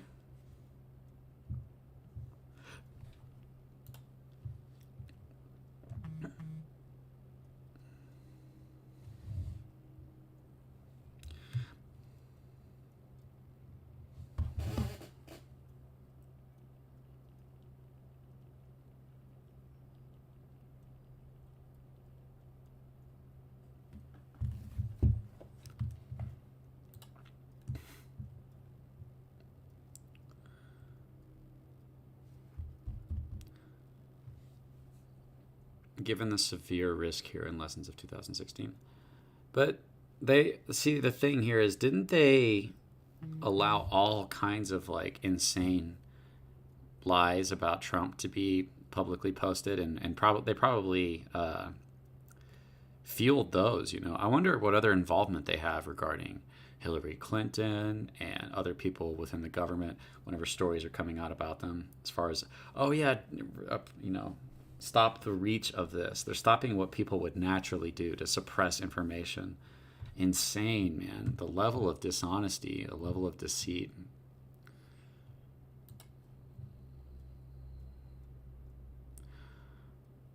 Former VP of Global Comms, Brandon Borman, asked, can we truthfully claim that this is part of the policy?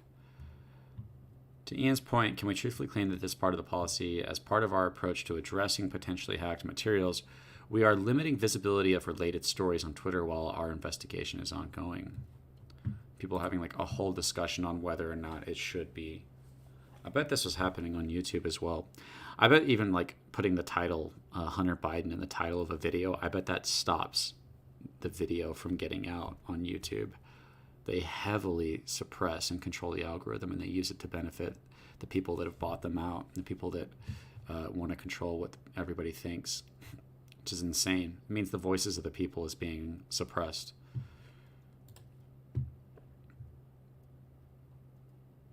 I made a video just talking about Billy G, if you guys know what I'm talking about, and I just suggested, I didn't even say that they were, I just said if they wanted to, you know, lower the human count, that there's certain methods they would go about doing that. And that video got taken down, and I got a warning strike from YouTube. I'm like, dude, are you freaking kidding me? I can't even suggest that you guys might be doing what you're doing. I didn't even say you were doing it. I just suggested that you might be, and that got me a strike. You guys are some real douchebags. If you guys listen to this, YouTube is probably just as bad as Twitter. It's like it's people that own Google and YouTube are the same, like brothers or something like that. 28 says, to which former Deputy General Counsel Jim Baker again seems to advise staying the non-course because caution is warranted.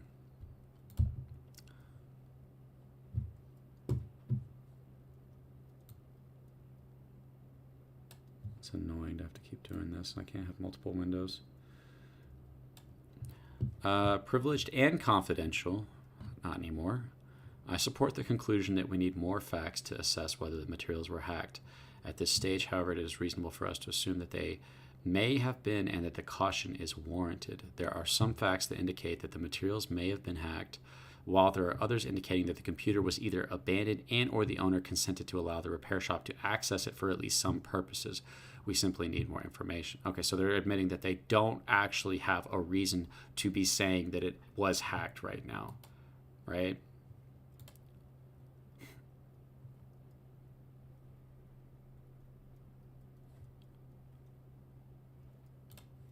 Because Hunter Biden just like sold it to what an idiot. That guy's life is just crazy.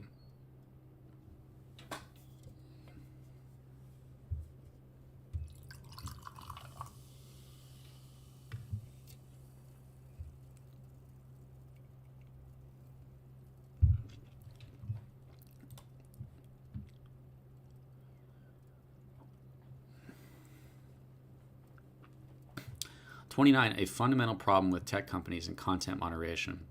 Many people in charge of speech know/care little about speech and have to be told the basics by outsiders.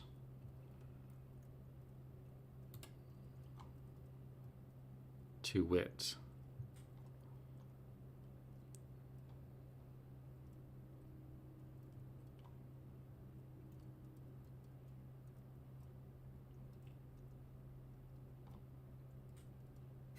Trump, just reading it.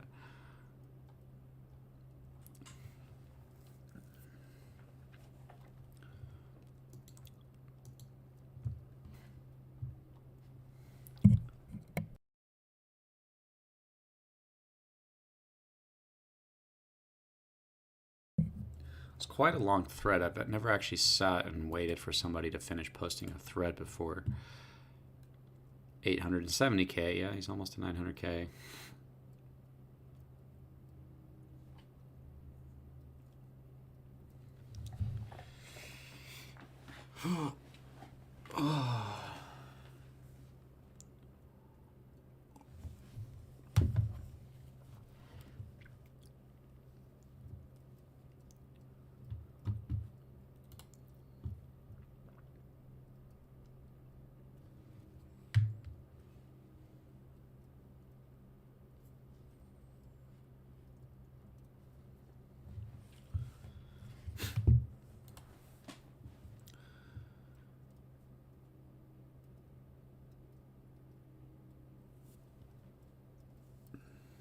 In one humorous exchange on day one, Democratic Congressman Ro Khanna reaches out to Gade to gently suggest she hop on the phone to talk about the backlash re-speech. Khanna was the only Democratic official I could find in the files who expressed concern. Generating huge backlash on Hill re-speech. Happy to chat if you're up for it. Best row sent from my iPhone. Yeah, this is taking a while, man. I think this guy knows that if he ever does this again, you need to have it ready to go. You need to be flying, man.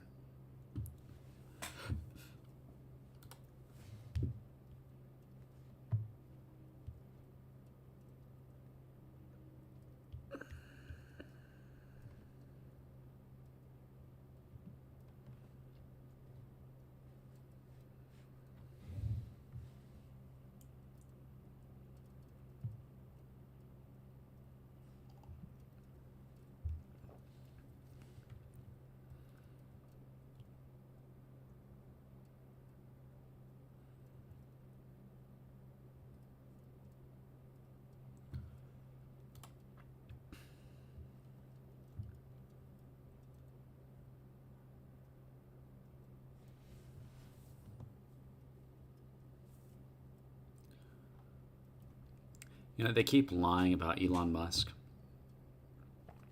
Gotti replies quickly, immediately diving into the weeds of the Twitter policy, unaware Khanna is more worried about the Bill of Rights.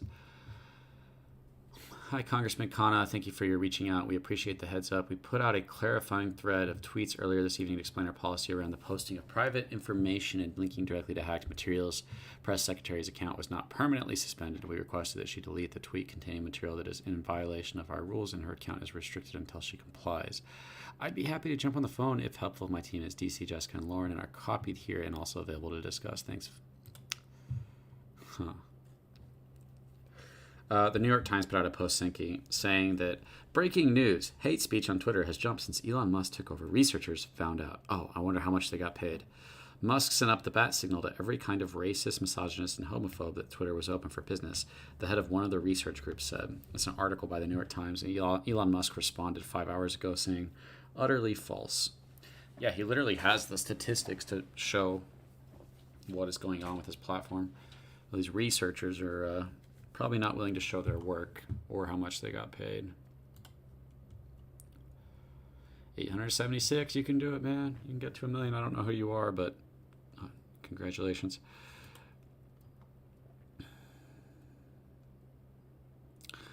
Khanna tries to reroute the conversation to the First Amendment, mention of which is generally hard to find in the files.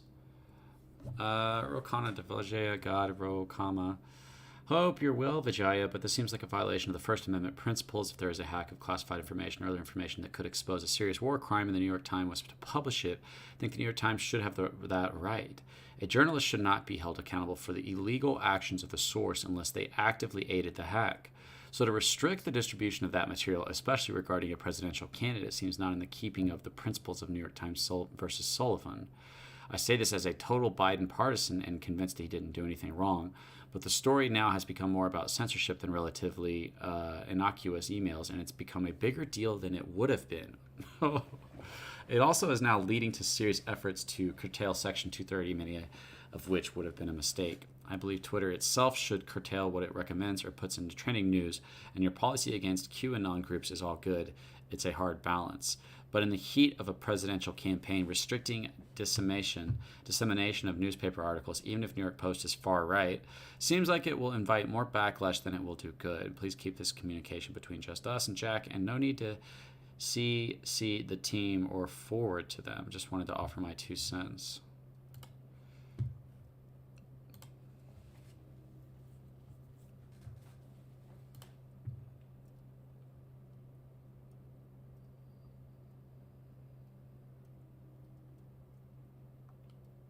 Hmm.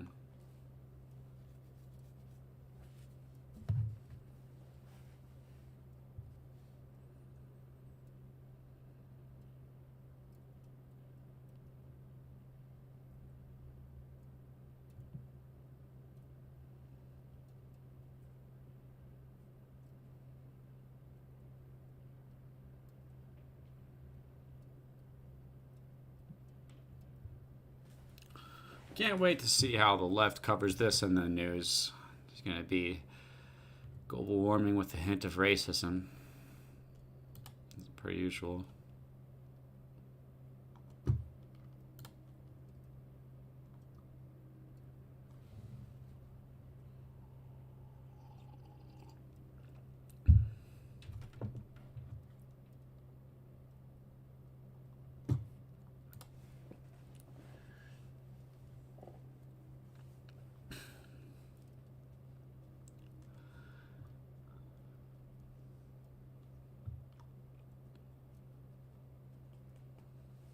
$6:37. It's starting to get late.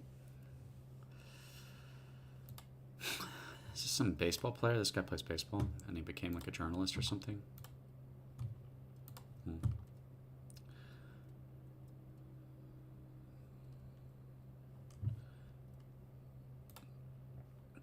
The smear job coming will be brutal. Within a day, head of public policy Lauren Culbertson receives a ghastly letter report from Carl Sabot of the research firm NetChoice, which had already polled 12 members of Congress, 9 R's and 3 Democrats from the House Judiciary Committee to Representative Judy Chu's office. Yesterday, NetChoice Chris Marchis, that's a weird name, met informally with 9 Republican and 3 Democratic House staffers to gather intel about Facebook and Twitter in the New York Post story. The staffers hail from the House Judiciary Committee to Rep. Judy Chu's office. Yeah, Facebook, Google, YouTube, Twitter, all happen to lean heavy left, and they silence everything they don't want you to see, and they push everything that they want you to see. Crazy amount of censorship going on. And then everybody go, oh, well, why don't you go start your own platform? Like, really? That's the amount of brain cells you have to put into this conversation? Go start your own platform? Do you not care about the public and the potential for the government to control what everybody can see and not see? You're only okay with it if it's on your side? You're really that stupid? That's the amount of intelligence you're willing to put into this conversation? Jeez, man. Within a day, head of public policy, Lauren Culbertson received a ghastly letter. Okay, yeah, we read that part.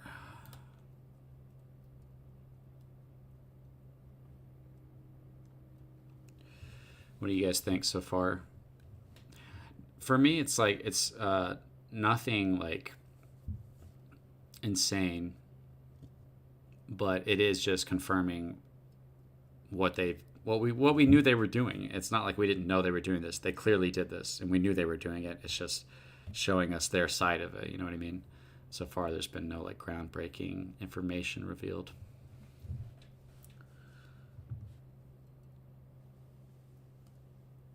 It's kind of interesting to see their back and forth on this, trying to say it was a hacked document. Somebody else fighting, saying that they're not holding that standard to both sides. That's the problem. Is if this was flipped and this was against Trump, oh, they would have been pushing that. It would have been the top story, right? It's not about free speech or what's fair. It's about what they want versus what they don't want. This guy's taking his time, man.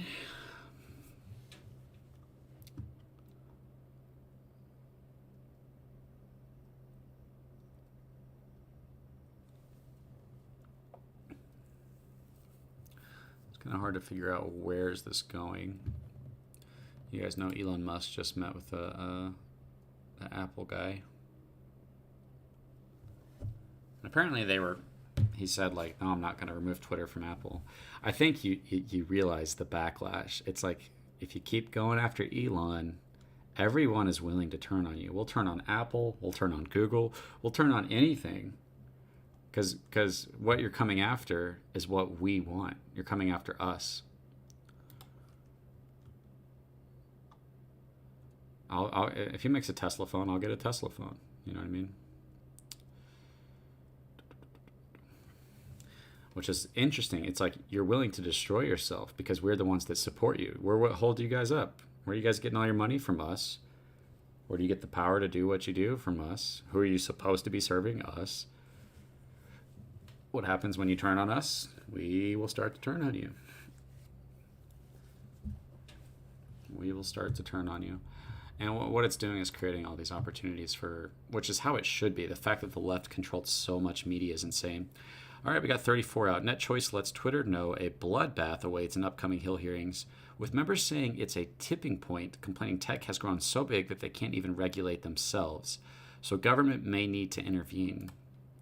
High-level takeaway. Every Republican said this is a tipping point. It's just too much. And both Democrats and the Republicans were angry.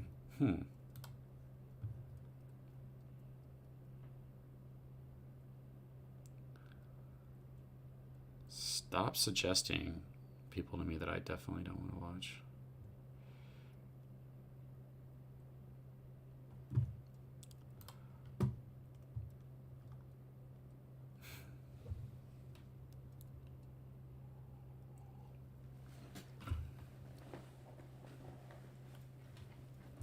Why is Epstein trending? That's weird.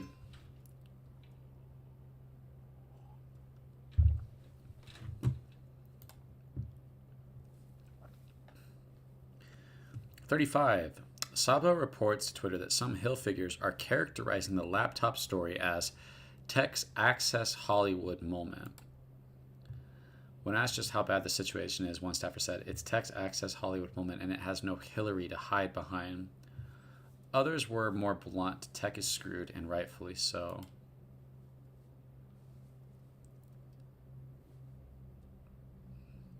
Hey, what's up, Linux? You don't like Trump? It's okay if you don't like him. Did you know about him before the media told you not to like him? That's what that's kind of what I want people to think about, do the thoughts and feelings that you have, are they your own or were they given to you? You know what I mean? It's like, and I'm not suggesting that you're a little kid, but when there is a little kid, you can control what they think and you can control how they feel.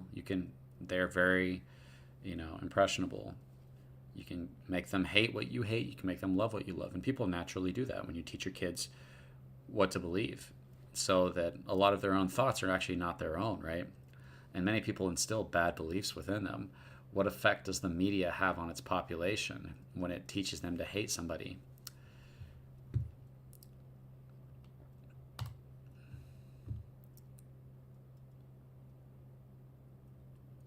People that hate Trump, the reasons that they're given for hating Trump are all the reasons that the media gave them to hate Trump.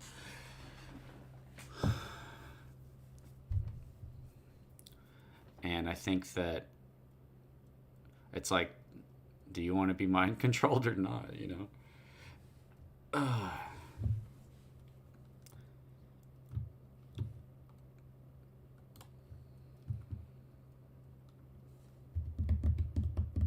It's taking a long time, man. We got stuff to do.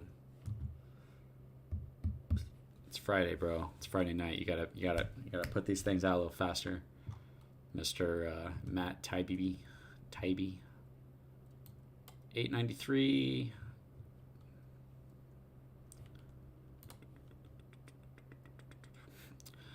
Twitter files continued. The First Amendment isn't absolute. Oh my God. Who said that? Sabo's letter contains chilling passages relaying Democratic lawmakers' attitudes. They want more moderation, and as for the Bill of Rights, it's not absolute. Oh, man. Oh, man. The Democrats, meanwhile, complain that the companies are inept. They let conservatives muddy the water and make the Biden campaign look corrupt, even though Biden is innocent. They link this to Hillary Clinton's email scandal. She did nothing wrong, but because the press wouldn't let the story go, it became a scandal far out of proportion. In their mind, social media is doing the same thing. It doesn't moderate enough harmful content, so when it does, like it did yesterday, it becomes a story. If the companies moderated more, conservatives wouldn't even think to use social media for disinformation, misinformation, or otherwise. The Democrats were in agreement. Social media needs to moderate more because they're corrupting democracy and making all truth relative. When pushed on how the government might insist on that, consistent with the First Amendment, they demurred. The First Amendment isn't absolute. Well, you sound like an enemy of the Constitution. That sounds like the first thing an enemy of the Constitution would say, actually.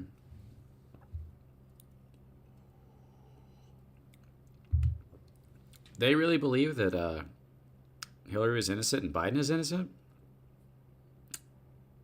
That's crazy.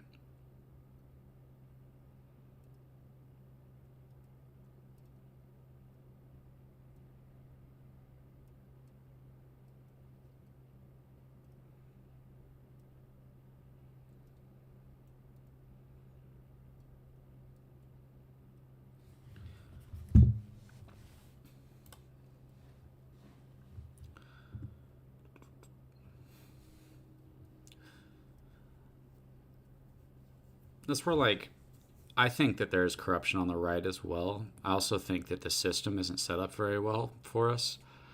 And I think that the people on the left and the right, not the corruption at the top, but the people, like we the people, surely we can just find some common ground we agree on. We don't want to pay insane taxes. You got to work. Money doesn't come from nowhere. We have to work. I understand that sucks, but we all have to do that. Everybody has to work. Let's just try to make it easier for people to get by. Surely we can agree on some things and come together and set some things straight. If you can't agree on free speech, if you think that you should get to tell me what I can and can't say, well, then we're at a disagreement there, and we have to fight that one out, I guess. Because I could tell you the same thing. I get to tell you what you're allowed to say and not say, and you say, well, it's not fair. I want to be the only one to do that. And I say, well, why don't we just allow each other to say what they want to say? And they say, no, I don't want that. I want to talk, and I want you to shut up. Okay, sorry, I can't agree with that. Your terms are unacceptable. First Amendment isn't absolute. That's That's a banger right there, man. First Amendment isn't absolute. That's insane.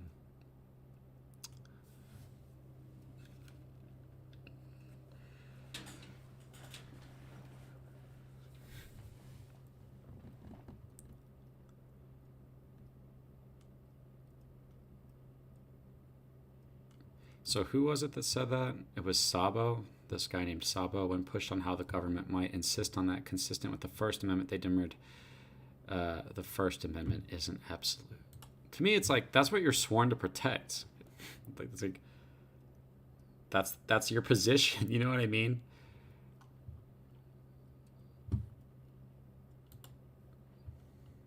$900,000 followers. Congratulations, man. Hopefully you start typing a little faster. You might make it to 1 million followers. So Elon Musk said that they are going to be exposing the Hunter Biden cover-up. Unfortunately, I think this is only going to cover it from the Twitter side. There's still the cover-up from the Facebook side, the Google side, and the YouTube side of things. And I don't know, unless there's going to be like more information on that we're going to get that information. But it's only from the Twitter perspective of that, which is a pretty big one, actually. Twitter, probably the biggest. Well, Google is pretty big as well. If people are Googling, like, that's insane to me. Google, that's what people use to figure out what's real. You Google Hunter Biden laptop and they say, oh, here's the story we want you to read. They will do that. The First Amendment isn't absolute. Okay, we're still waiting for the next part.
You need to get to the point already.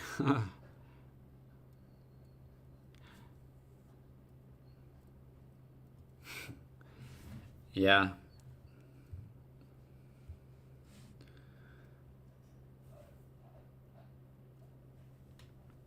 Ah, man.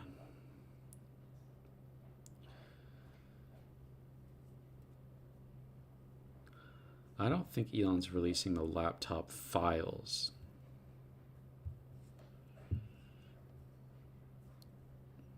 I think he's just releasing the suppression of the Biden story, the Hunter Biden story. From what we've seen so far, it's still absolutely election interference.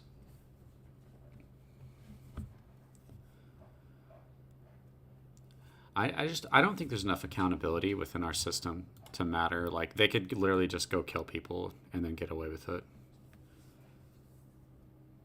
You got the right people on your side, you can do whatever you want. That's kind of like, that's how corruption works. It's like, get paid a bunch of money for being on the evil side, or lose everything you have and lose your position. We'll get somebody in this position who's willing to be bought out, right? If you won't do it, we'll get rid of you. We'll get somebody in there. We need someone to look the other way. Okay. You won't do it. We'll ruin your life. We'll suppress you. We'll get rid of you. Everybody will forget about you. We'll hurt the ones you love. But you do what we say, maybe we'll drop you a little bit of cash, This next part's taking a while. It's been almost 10 minutes. Yeah, so we're going on 9 minutes now.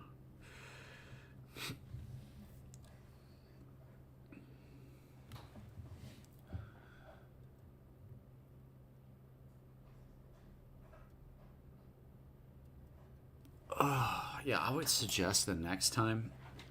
I mean, it's not a huge deal to have to wait, but I would suggest just having everything ready to copy paste into a tweets. Well, actually, I meant this might be the best way for him to get the most engagement. So that could be what's going on, which would be unfortunate. Probably get a lot more engagement by slowly doing it, but it might end up backfiring if you're taking way too long. People might just start to drift off. An amazing subplot of the Twitter Hunter Biden laptop affair was how much was done without the knowledge of CEO Jack Dorsey, and how long it took for the situation to get unscrewed, as one ex-employee put it, even after Dorsey jumped in.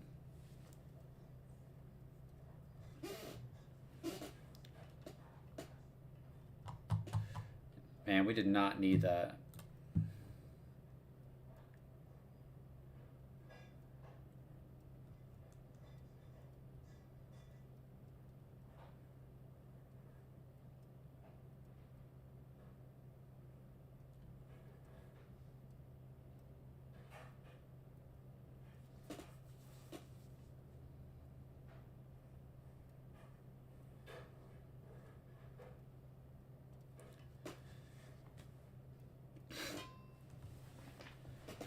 Everyone is super impatient right now.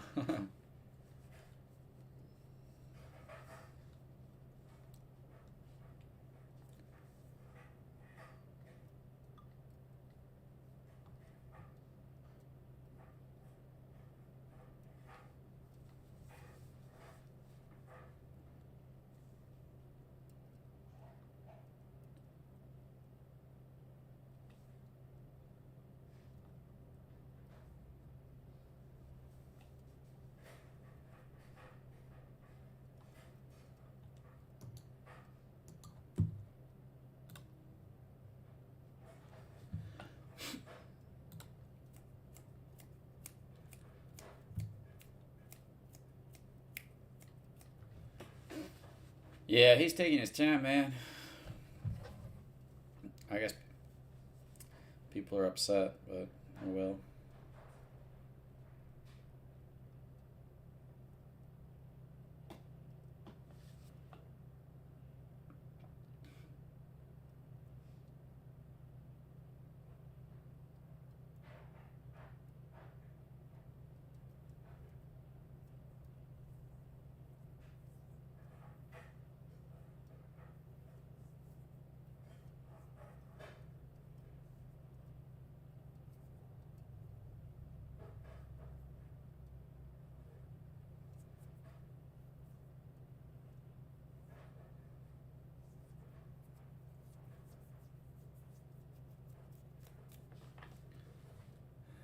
It's become a waiting game.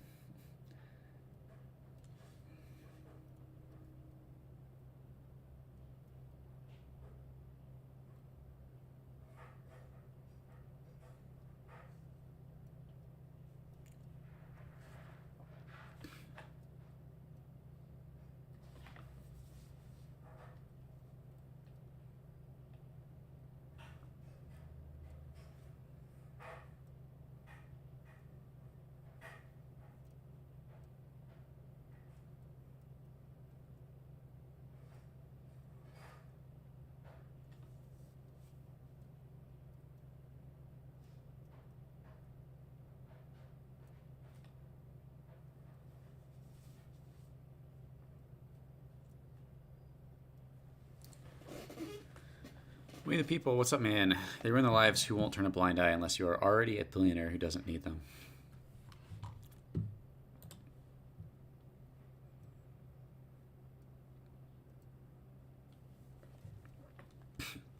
Yeah, I think that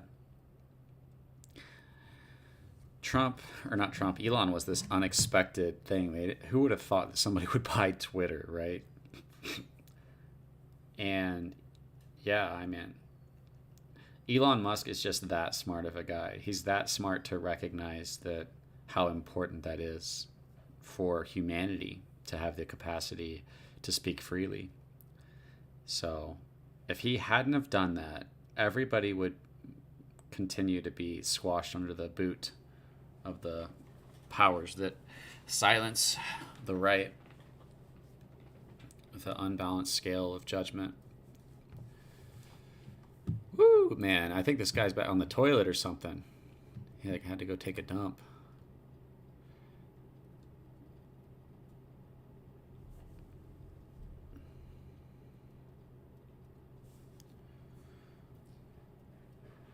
Gotta bounce, eat some food, see ya, nice hanging out. Catch you later, Jan. Thanks for being here, man.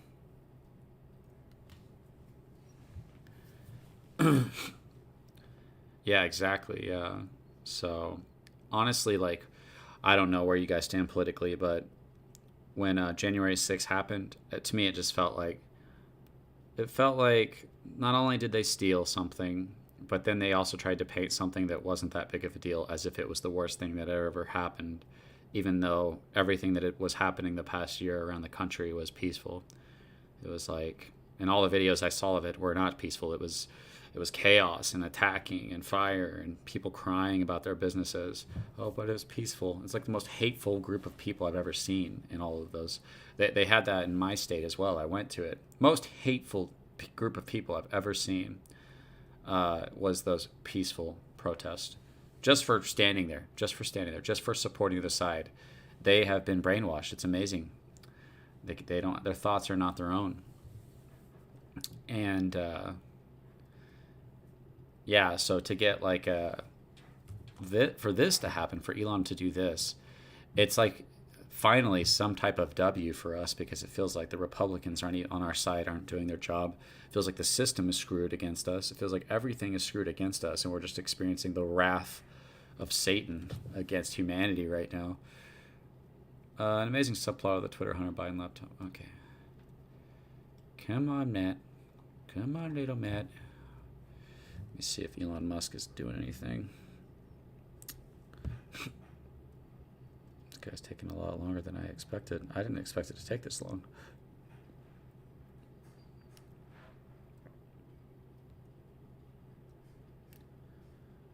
Okay, Elon Musk is still not in a space.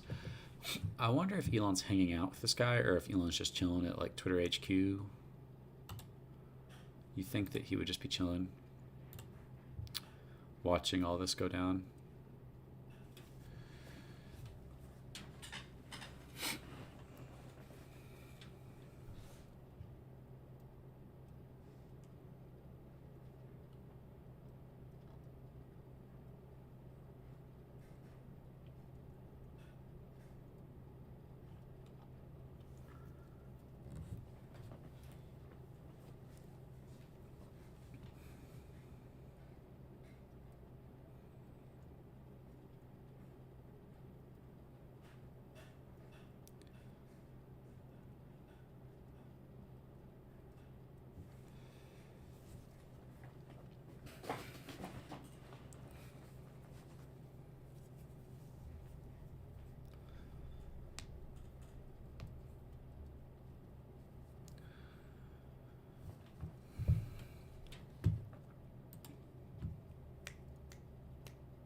Finally. Oh my gosh, dude. While reviewing Gad's emails, I saw a familiar name, my own. Dorsey sent her a copy of my Substack article blasting the incident. Oh, maybe that's why he's the one doing it. Matt Taibbi. Oh, okay, finally. I was wondering why this guy. With the Hunter Biden expose, suppression is a bigger scandal than the actual story. The Hunter Biden expose, suppression is a bigger scandal than the actual story. Yeah. from Matt Tybee, Tybee at substack.com.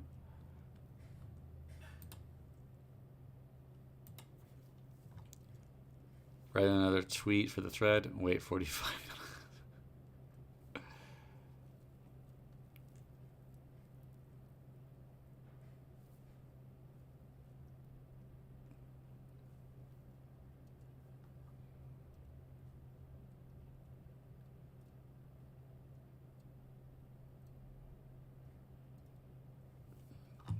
Everyone is very upset with how long this is taking, and I understand.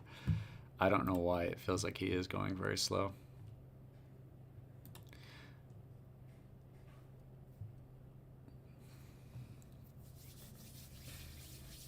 It's interesting though. I was wondering why he did it, and it's like Jack Dorsey sent her a copy of his Substack article blasting the incident. Okay, because he had an article out on it saying that them suppressing the story was a bigger scandal than the actual Hunter Biden story, which I actually doubt, but just because I think that the Hunter Biden laptop story is a huge deal that is not as, like, yes, a suppression is bad, but that story had the capacity to do and the ability to affect Biden was what they were worried about. That's all they were worried about, was maintaining control. Nothing to do with caring about people. 923.5.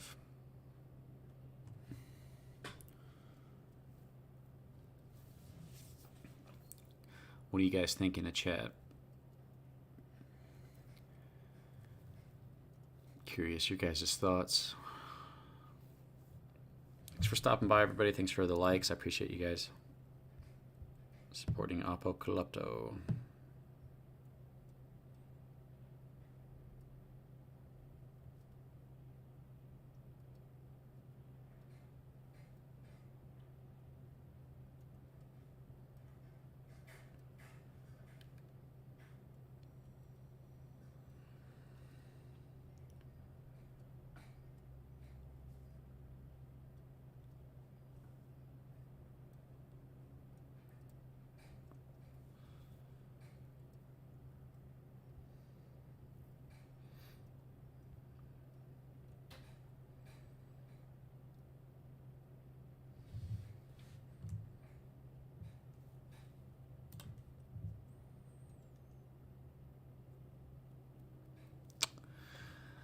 We the People, what's up, man? It says, it's the huge cover for it that is bad. If you did nothing wrong, why have you such a cover for it? Why does it have to be exposed in the first place? No, yeah, like, for me, it's like, I agree, you know?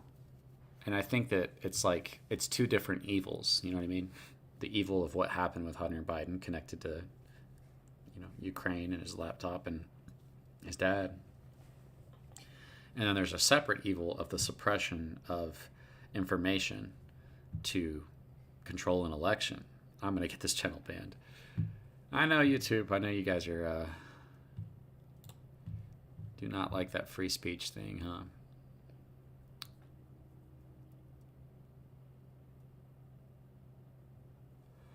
Which means I'll just end up being on Twitter with a political and religious channel.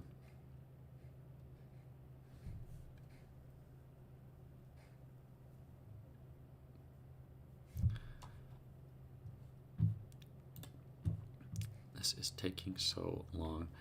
I might actually, that's a good idea, but I think they're going to be starting another space.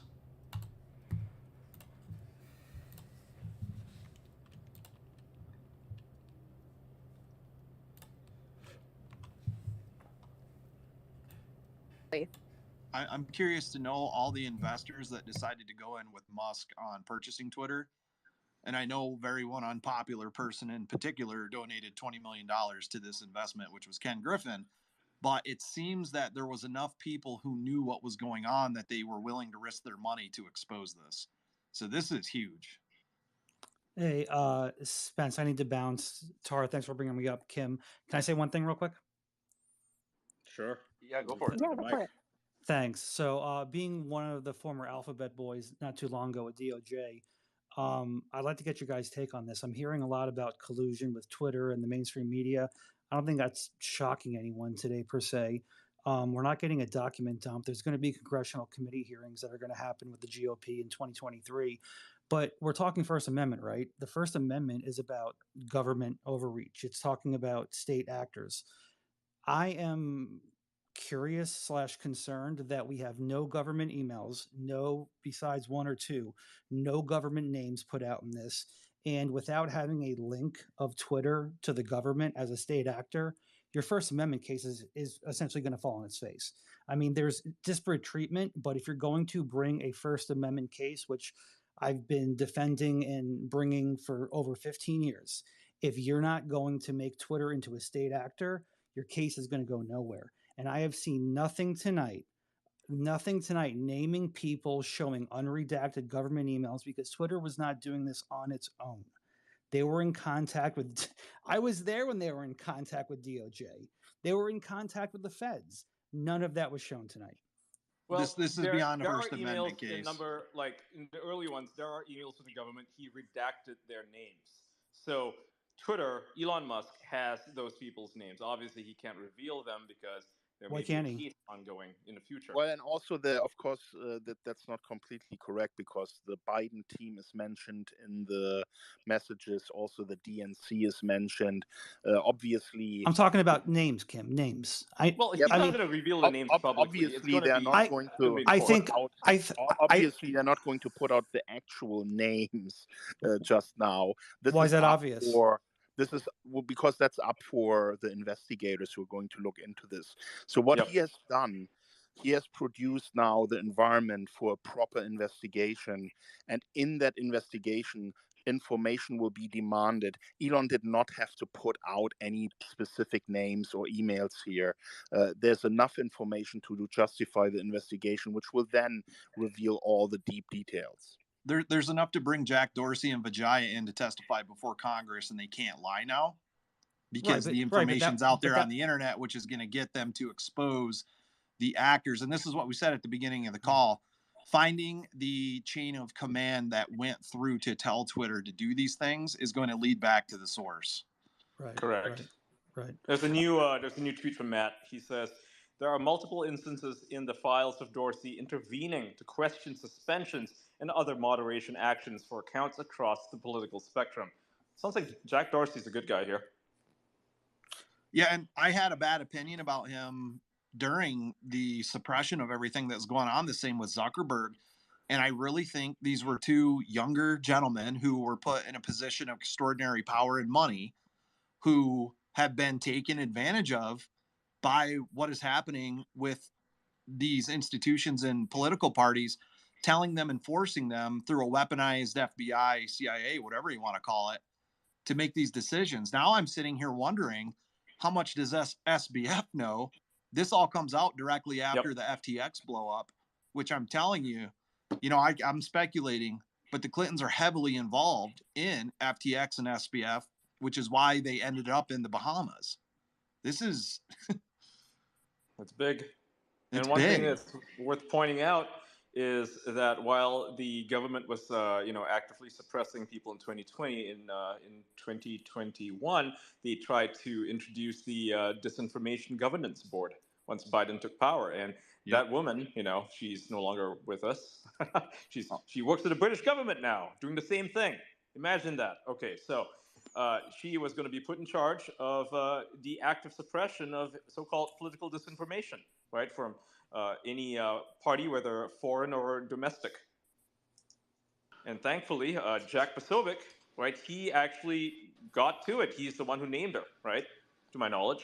And there's a reason why the Disinformation Governance Board is no longer a thing. And if it still is a thing, because I believe, and I think I understand that it still kind of is a thing, like you can still report people through a portal, like the government can report people that they want suppressed actively through a portal that's set up on Facebook, Twitter, and so on. So that's something that Elon's going to have to come down and talk about later on.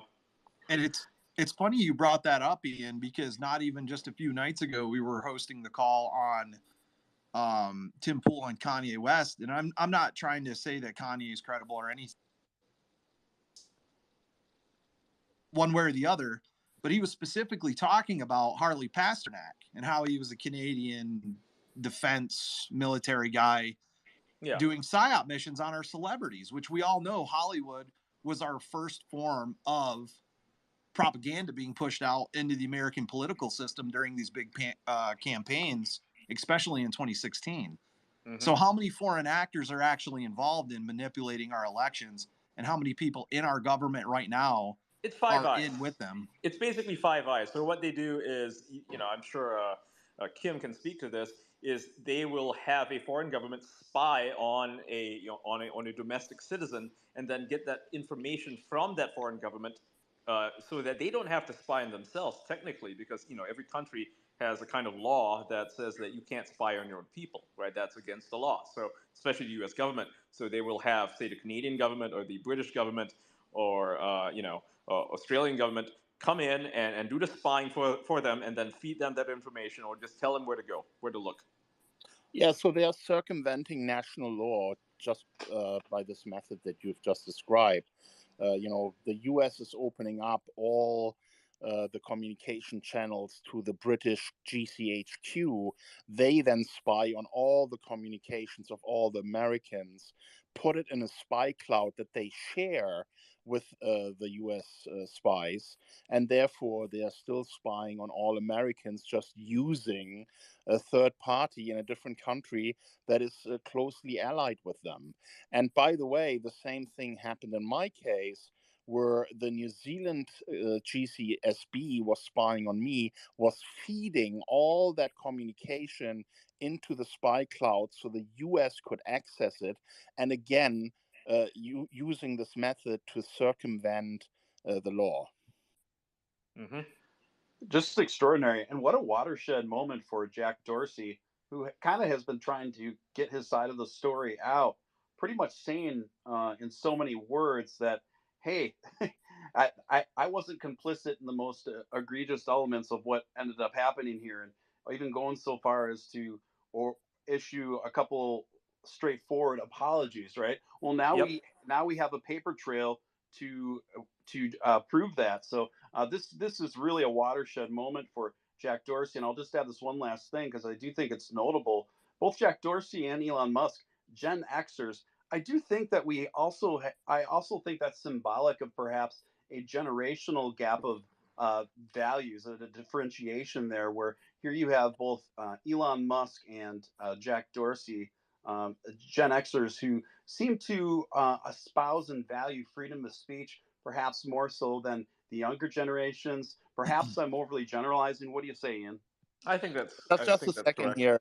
Just a second, guys. I moved up Sebastian Gorka because I want to hear the point of view of a Republican about this revelation. Like Sebastian, if you can please comment on what your feelings are about this.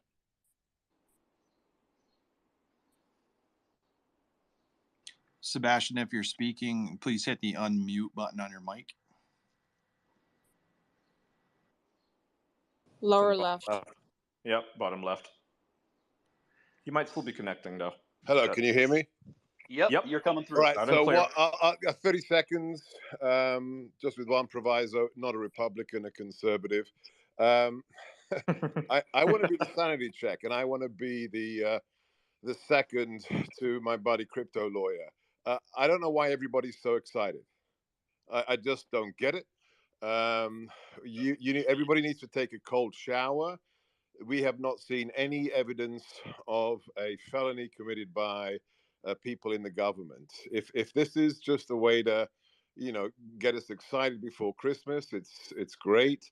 But we need a paper trail, not whited out emails. We need a paper trail of the circumvention of the First Amendment, not the DNC in opposition, not somebody on a campaign asking their liberal buddies in Palo Alto. We need proof from Musk inside Twitter HQ.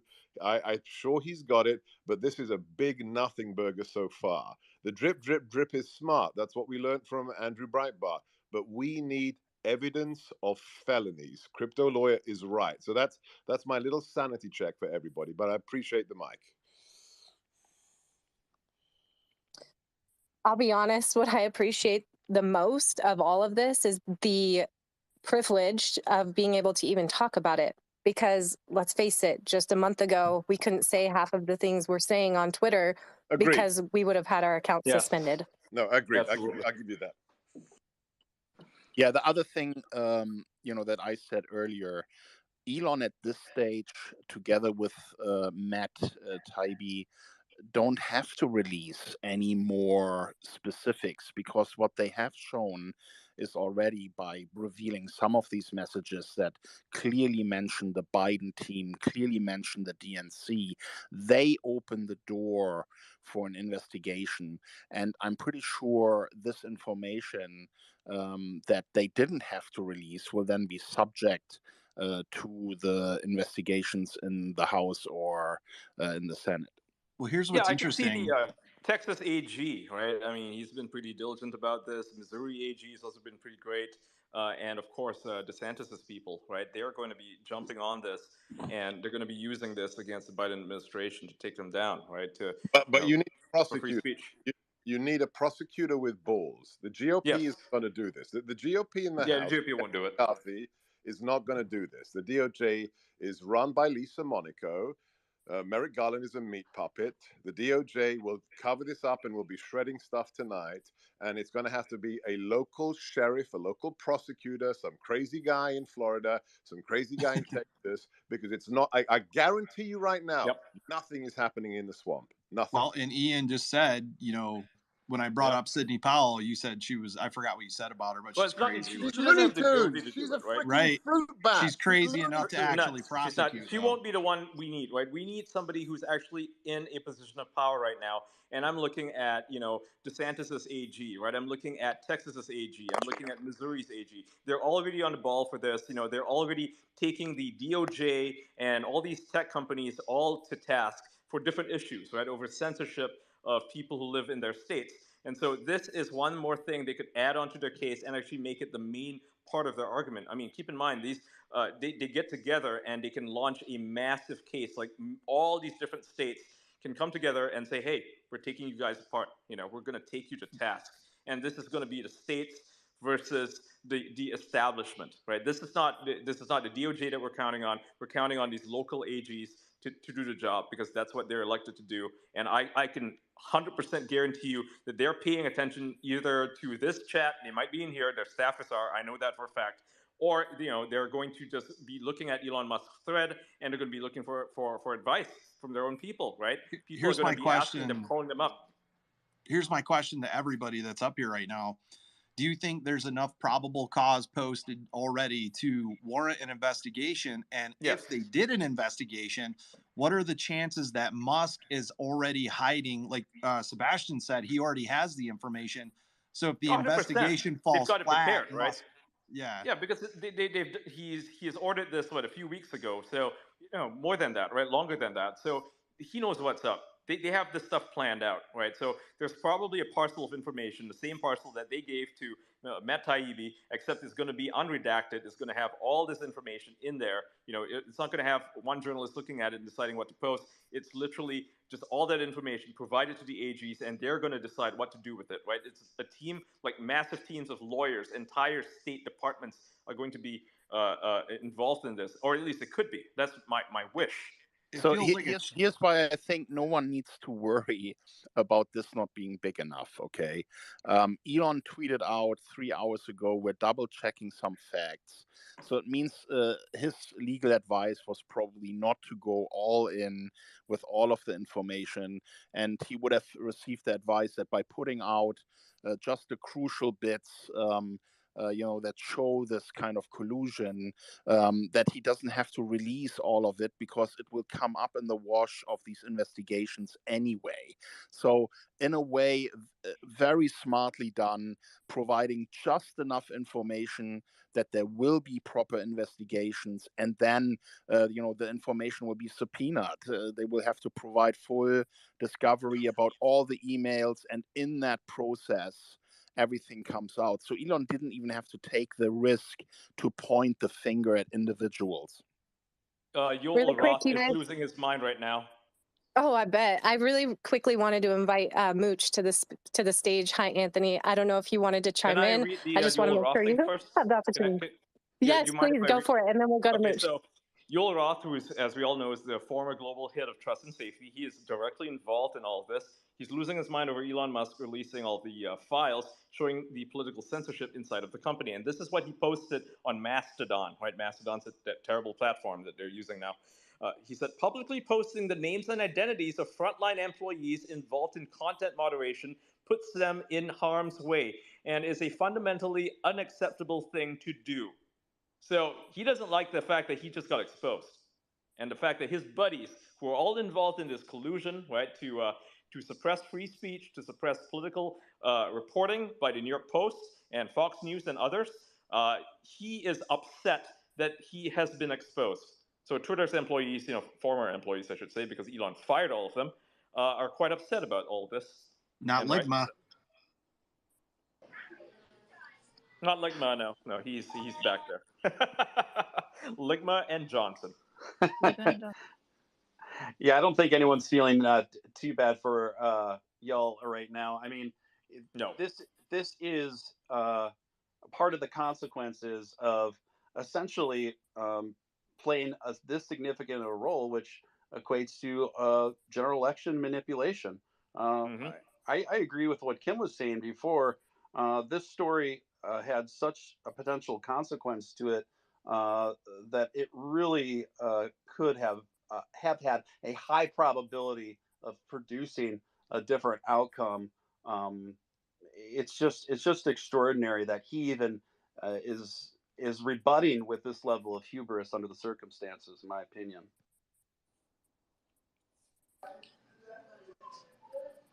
So this, I think, again, my question back to a certain part of our U.S. government and or potential political candidates blaming other countries for election interference and misinformation and basically, spy games. What are the global implications of this? How many times have they blamed Russia, and Russia hasn't been doing what they've claimed to do? Hasn't been doing anything. That's literally huge. Nothing. And now we have the Ukraine conflict, which the Bidens are heavily invested in, and we've been sending hundreds of billions of dollars there nonstop, and everybody's going, what is going on? It's almost like a payout. Feels like it. No evidence for it, but feels like it. Yeah, just extraordinary there. And I think that's a pretty interesting observation, because Russia has just kind of been the catch-all boogeyman for so much over the last several years. And if I could say, as a person who, because I worked for Biden, as you know, in 1993, and when I came forward in 2019, the first thing that was said, not regarding the assault or what he did to me or, all of that, the first accusation was from Edward Isaac DeVere at The Atlantic, and from the Biden campaign. They were faxing over to New York Times that I was a Russian agent, a Russian asset. And that's been the Democrats' go-to switch and bait, to change the story, because the corruption is within. This is all connected. The Hunter Biden laptop, actually, one of the first people to get their hands on it was Chanel Rion of OAN. And she was practically, forbidden from coming into the White House. She lost her status at White House correspondent. They wouldn't let her in, to ask questions, things like that. And I don't know what she's doing now, but she was one of the first reporters to try to get this story forward about the Hunter Biden laptop. And all I can tell you is this is going to expose a lot of the money laundering. And Kim, I've talked about this. The Ukraine, the proxy war we're fighting against Russia via Ukraine is the biggest money laundering scam in history. And this is all connected. And that goes right back to FTX. I think they're still sorting out the links to that. And you saw the way the New York Times and all the puff pieces, he was on Good Morning America, Look what they did to Bernie Madoff. Look what they did to Martha Stewart. Why isn't this guy in jail? They're giving him press rounds. Hey, welcome to stage, Anthony, as well. Do you want to chime in and give us? Thanks, Kim. If it's okay, I because I've been listening for a couple hours. I had to shut it off to pick up one of my kids. But just a couple of things I want to say, because I'm looking at friends and people that are on different sides of the political spectrum than me, or have different opinions, and so I'm comforted that we're all here, because I think the thing that we're all trying to do, whether we believe in each other's ideologies or political process, is trying to get to the truth, make the world better, et cetera. So I'm going to make 3 comments that I would like people to think about. Number one is the scene in Casablanca where Claude Rains walks into the casino, or walks into the bar and says, "Oh my God, I didn't realize there was gambling in here." Of course, he realized that it was a sardonic, very cynical statement made by the inspector, if you will. And so I don't think any of us are surprised that this type of behavior goes on behind the scenes. And I think we have to all recognize that. Second point that I want to make is I want to give kudos to Elon Musk, the people that have been on this stage, even people that sometimes I've been in fights with over the course of my life, because we are seeking the truth. And I applaud Elon Musk for what he's doing, but I want to caution everybody, because we're all looking for the truth, but we need way more decentralization in our lives. And I would implore the friends of Elon Musk to reach out to him and say, okay, you've got to build a system of people. You're doing it yourself. You've got very good judgment, but you don't want to be that guy. You don't want to be the information czar. You want to create a decentralization of authority at Twitter to expose more of this stuff, because I don't think you even want to put all that pressure on one person like Elon Musk. The third thing I will say is that this is a lot like the 60s and a lot like the early 70s, okay? And you had 3 terrible assassinations of people that were really trying to change the civilization, okay? You know, John Kennedy said he was going to rip the CIA into pieces.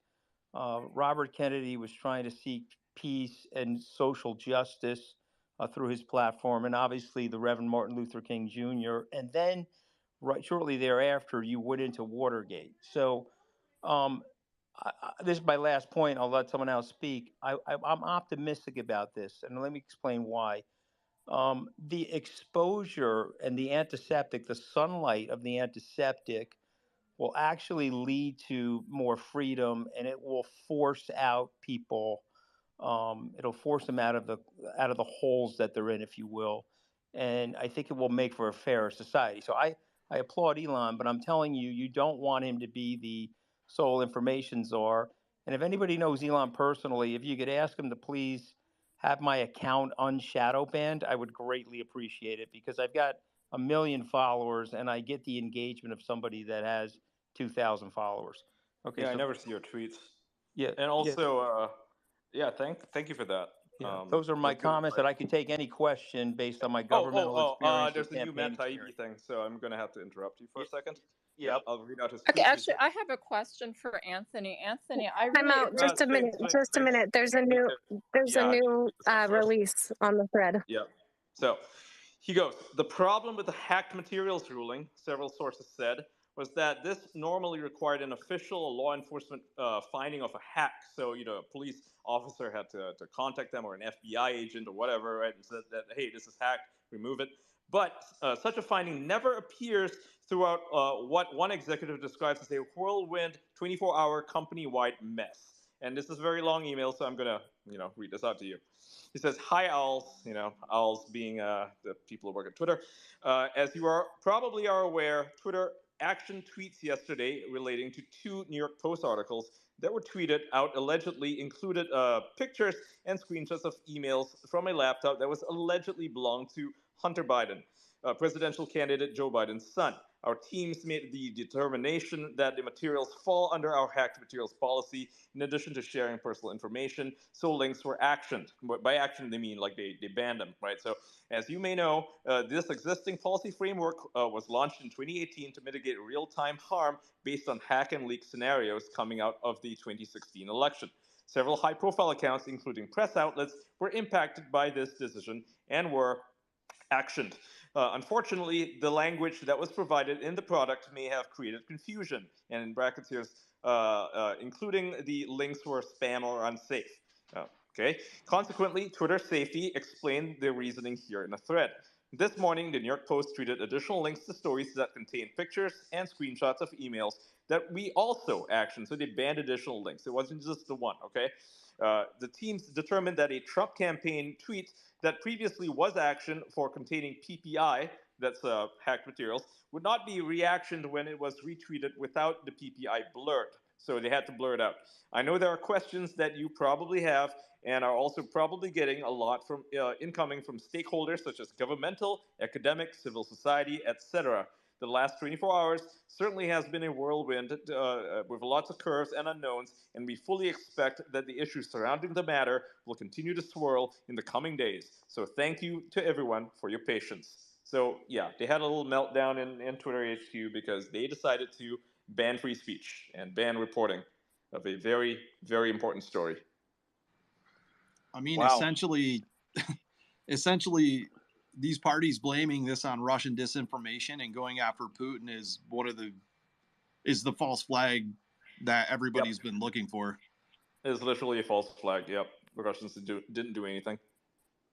So, if you don't mind, I would like to ask Anthony a question. Anthony, thank you for your contribution. I see there are a lot of the active people in Web3 who really do believe in what you said about decentralization. Before you continue, I'm so sorry to interrupt, but Matt Taibbi has another tweet. He says, "It's been a whirlwind 96 hours for me, too." So he has been working on this for 96 hours. We know this now. All right. He says there's much more to come, including answers to questions about issues like shadow banning, boosting, follower counts, the fate of various individual accounts, and more. These issues are not limited to the political right. Okay. Wow, it's almost as though he was listening and answering Anthony directly. Yeah. Yeah. How about that for timing, Anthony? Yeah, listen, I appreciate Matt. Again, I don't always agree with him. But the search for the truth is something I think everybody on this channel right now has in common. And so we have to respect each other for that.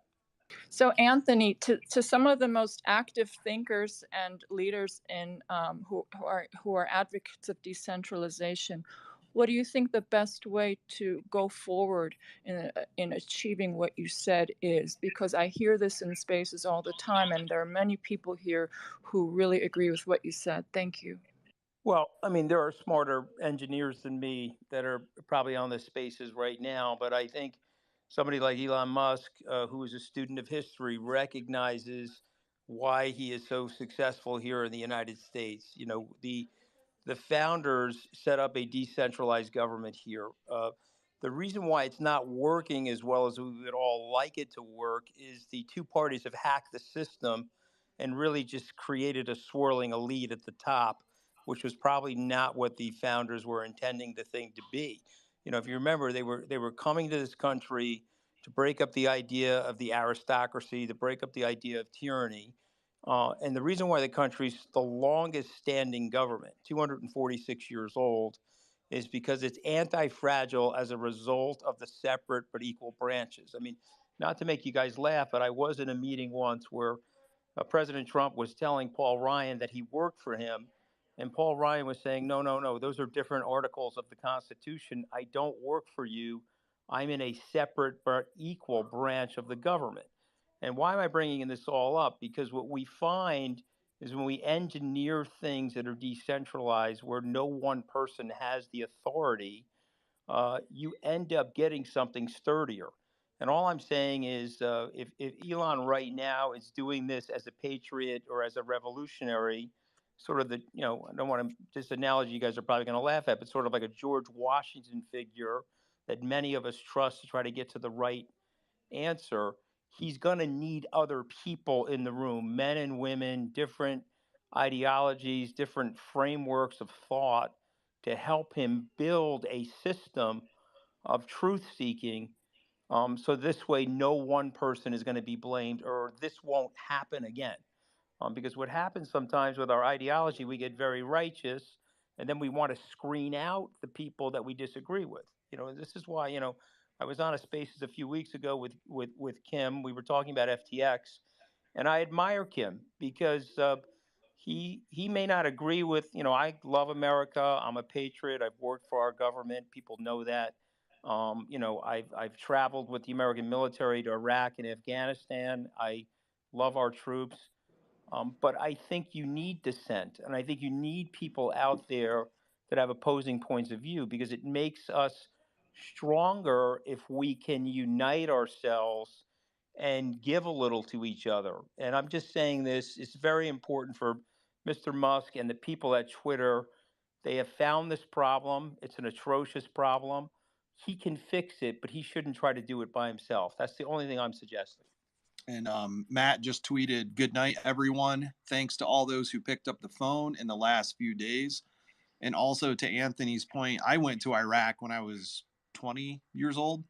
And I was like, we're going to go fight for our country. This is in defense of America. And then after one tour and growing up a little bit, you realize what was really going on in the Middle East. And we really did not have much part to be there. It was an unwinnable situation. And 100%. I thank you for your service. I got there in January of 2011, and I was there as a civilian. And if I could just share this story quickly, I was at the water fountain in a concrete barracks in Baghdad, and I was in the gym, and I was looking up at the wall, and there were pictures of our men and women, and they were people that were my children's age. And I turned to the captain that took me to the gym. I said, "What is this about?" He said, "Oh, sir, no, those are all the people in this battalion that have died here in Iraq." And I will never forget that moment in my life, because I was standing there at the water fountain looking up at children of America, people that could be my children's ages,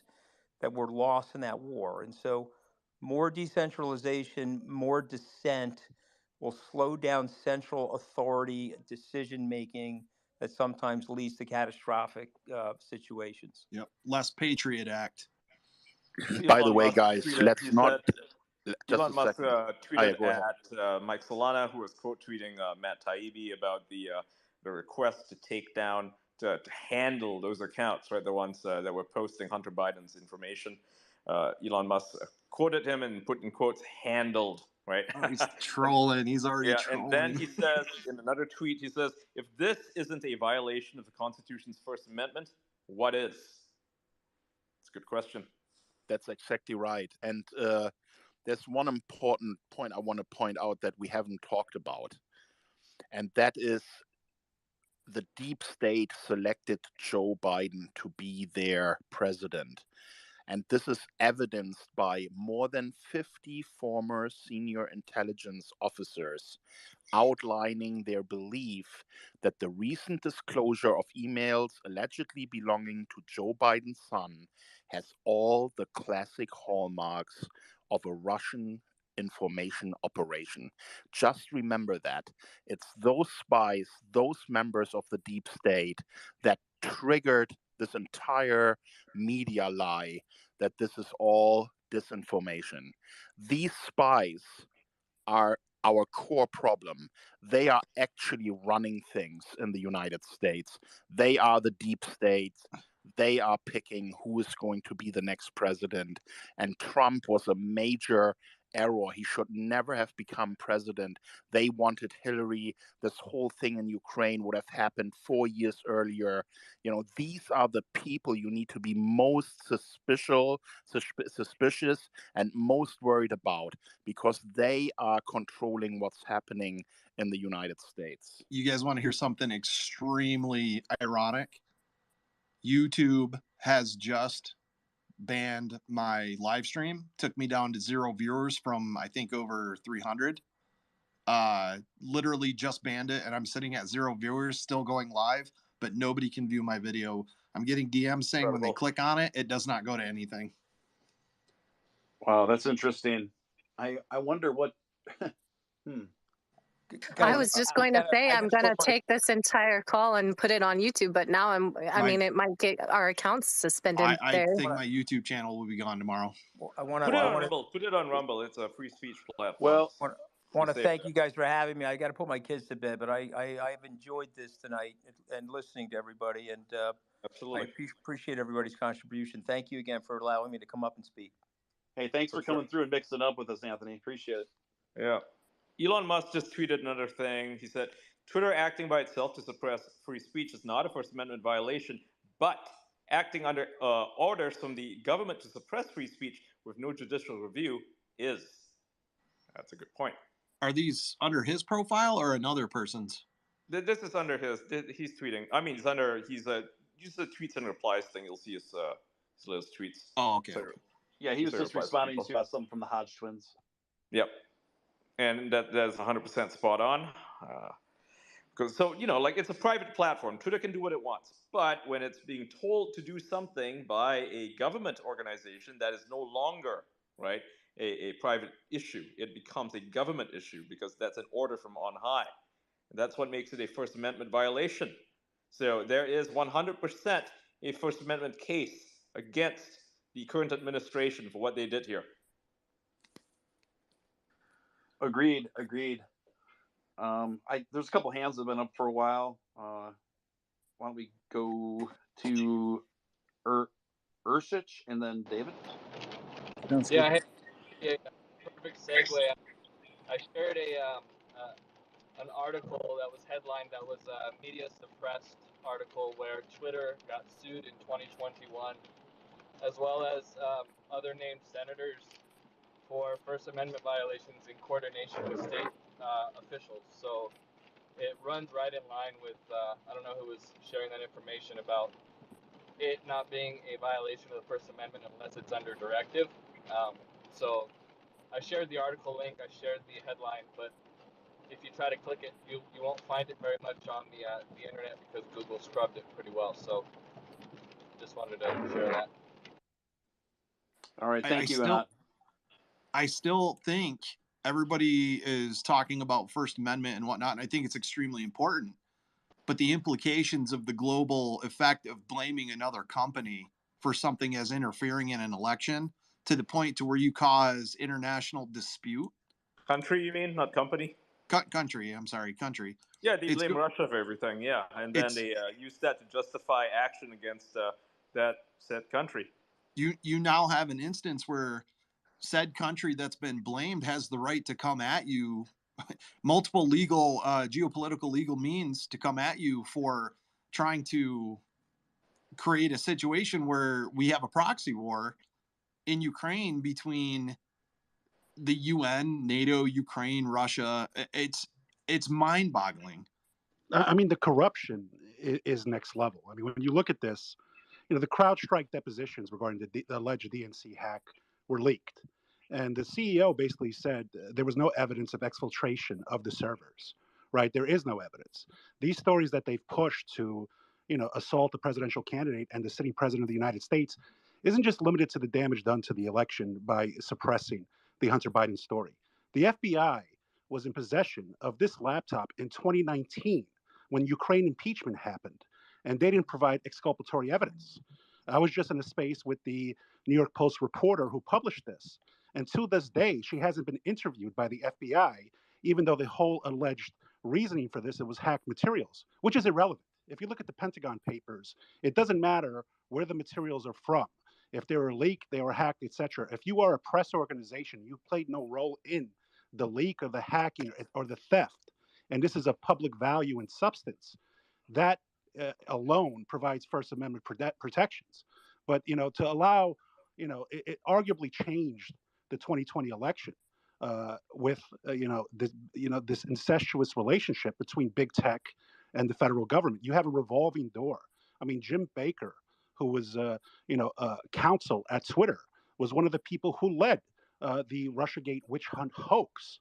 And this is something where you had the Alphabet Boys twice, whether through the Horowitz report or through the Mueller witch hunt, where it was never disclosed that Brennan and the CIA had information clearly showing that the Russiagate hoax was basically a plot to tie Donald Trump to something that wasn't true. And this only came out under Durham. But there have been multiple investigations by the House committee, by Horowitz, by Mueller, And this is something that's been suppressed, and they're still going forward with 2016 as a justification. When you look at it, it's all lies. And even based on case law and First Amendment protections, it doesn't pass the muster. So the revolving door between the DC swamp and these bureaucrats who are able to basically gaslight the half of the American public to hate the other half is just insane. And there's going to be more drops. We'll see where it goes, but this shouldn't be limited to that. I mean, there was allegations that China's bots, while the Wuhan leak happened, even though Fauci and everybody is connected to that through gain of function, were pushing the fear and panic that led to lockdowns. And this thing is not limited to just the Hunter Biden story. This is limited to basic information. You come out now looking at all the doctors and medical experts speaking out openly who have been banned, whether the Great Barrington Declaration, etc. And right now, if it should be clear to the American people that these actors are who are the power players, and they're there regardless of whether it's a Republican or a Democratic administration, and they are able to use extra legal powers to basically circumvent the Constitution. This didn't start with the Hunter Biden story. This started with WikiLeaks and Amazon, when the federal government, who Amazon had their cloud service contracts, etc., was pressuring everybody, in addition to payment processors, to drop WikiLeaks. And they were a very big client. They said, if you're going to do business with WikiLeaks, you can't do business with us. And everybody chose to basically stop hosting, stop processing their payments, etc. And it hasn't been covered because everybody involved is implicated themselves. And we still have the Biden administration seeking to extradite a journalist who it's come out later that Pompeo and the CIA were actively hatching plans to assassinate them. So if you can't, people need to realize the extent of this corruption and how their lives and freedoms have been affected, particularly in the last 3 years. And this is a story that deserves to continue to have coverage. Here's something I want everybody to look up and think about. Kevin A. Mayer. He's an American businessman executive who co-founded Candle Media. He's currently an executive of TikTok, right? He's an American businessman who is alongside Thomas O. Staggs, the former COO and CFO of Walt Disney. So now you have Kevin Mayer, Thomas Staggs, TikTok, Disney, one of the two biggest companies that have had problems with major influence on our children, our social media, whatnot. And we all know the issue with the CCP and TikTok. Twitter is like a drop in the bucket compared to what will unravel with TikTok, I think, in the future, with the CCP trying to influence social media, which is why Joe Biden invited TikTok influencers into the White House to talk about COVID. If anybody remembers that.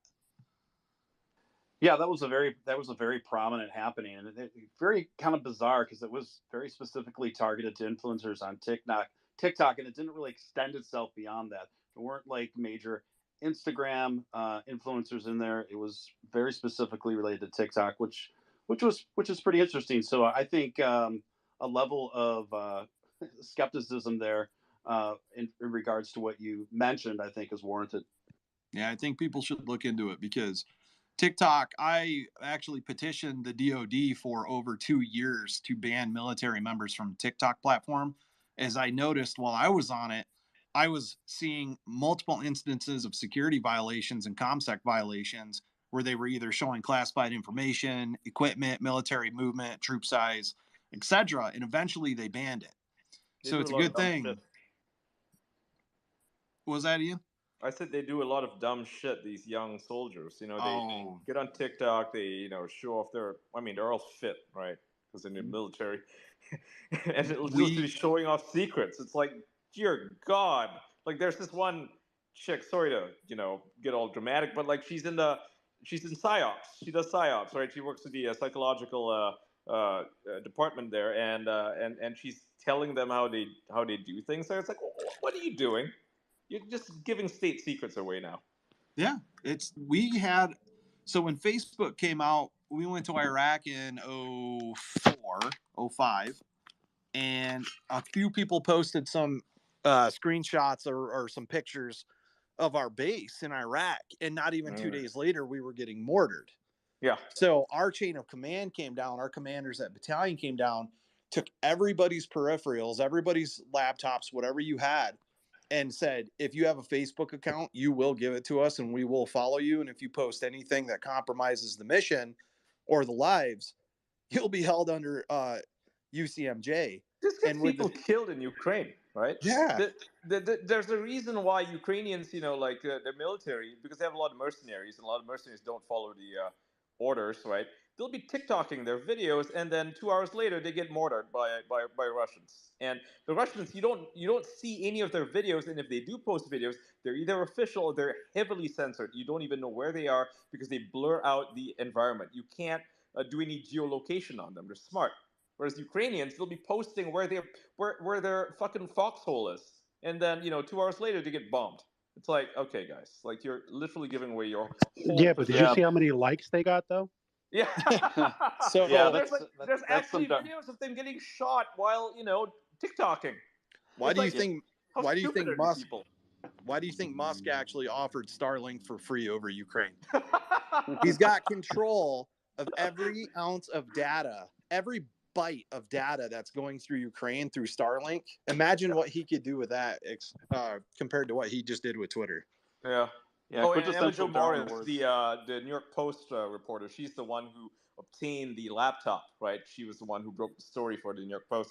She said, in the story they are discussing, and she's quoting Matt Taibbi, she says, the New York Post printed exactly how we obtained the materials as well as what materials we had in our possession. We published a subpoena from the FBI for the entire laptop hard drive. So there was nothing hacked about it. They had, basically they had proof that, okay, the FBI looked at it and didn't think it was a big deal.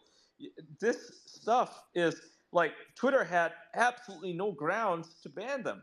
This hacked materials shit doesn't fly at all. The story itself proves it. In the story itself, it's all linked. I sent a DM to Emma to see if we can get her in here because she was in a space earlier with me. But yeah, she is the one who published the story.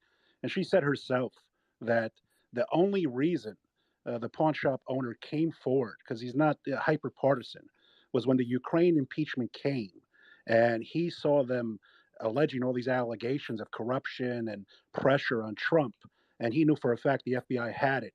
And he was also afraid when, I'm paraphrasing here, but he's essentially stated, when the FBI came and took possession via subpoena, that, should I be scared? This is sensitive information. The FBI basically issued to me, it sounds like a warning where he said, well, people who don't talk or don't say stuff, usually nothing happens to them.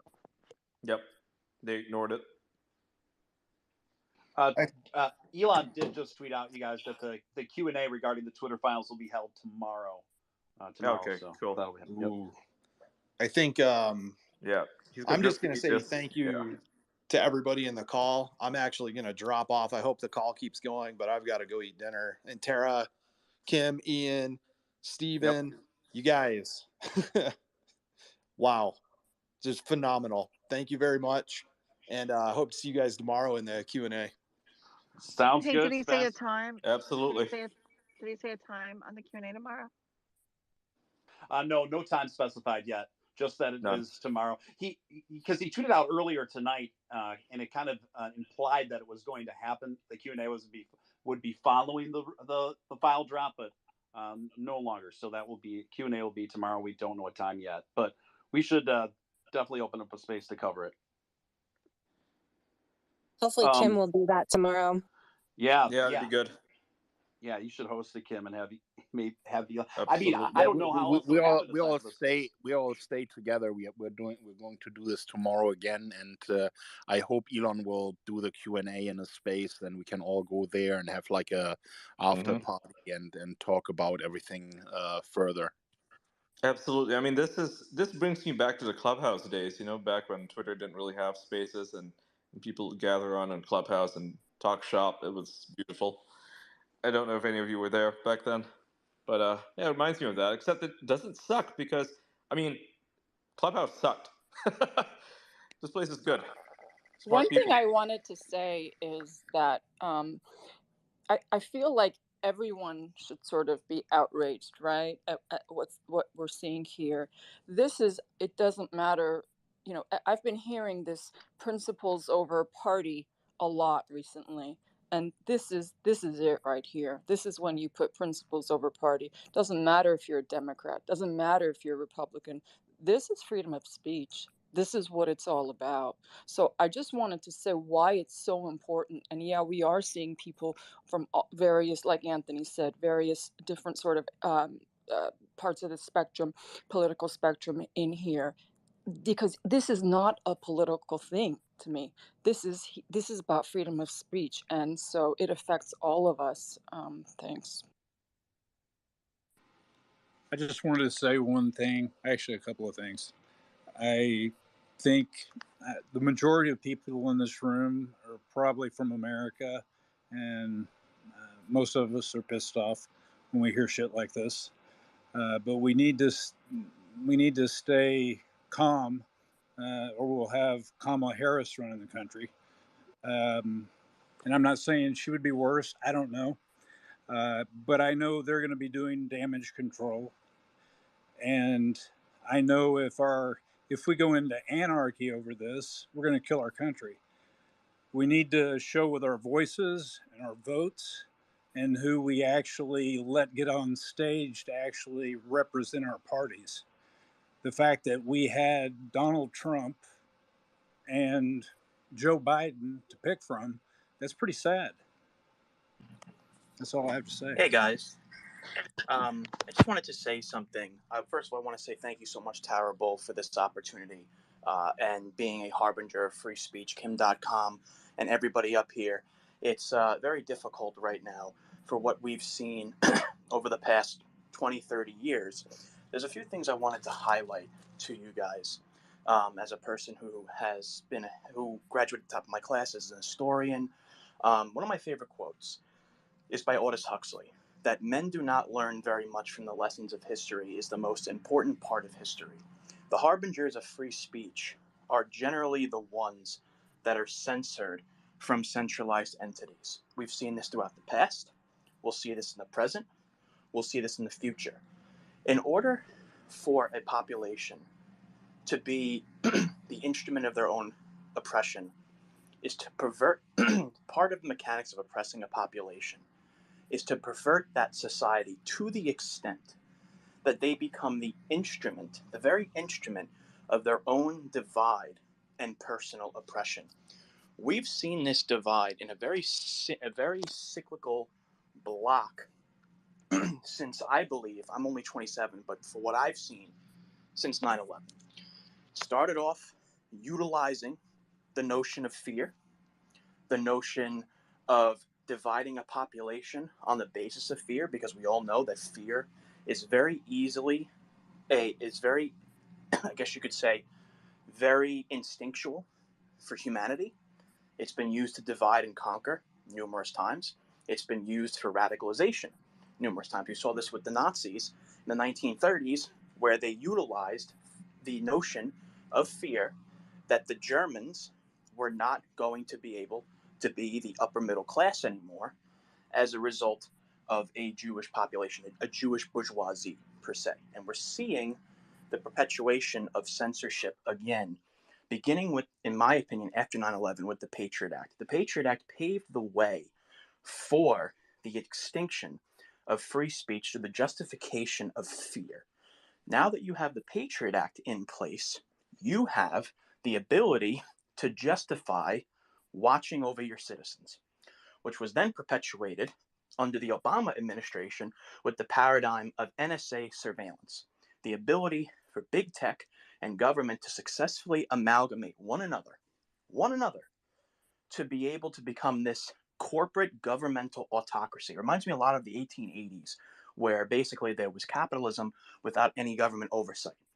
So, as a result of that, we see now government autocracy amalgamated with big tech function. And as a result of that, we are seeing the collapse of free speech. And now, I don't know how anybody did not see this in 2016 when the DNC undermined Bernie Sanders' campaign.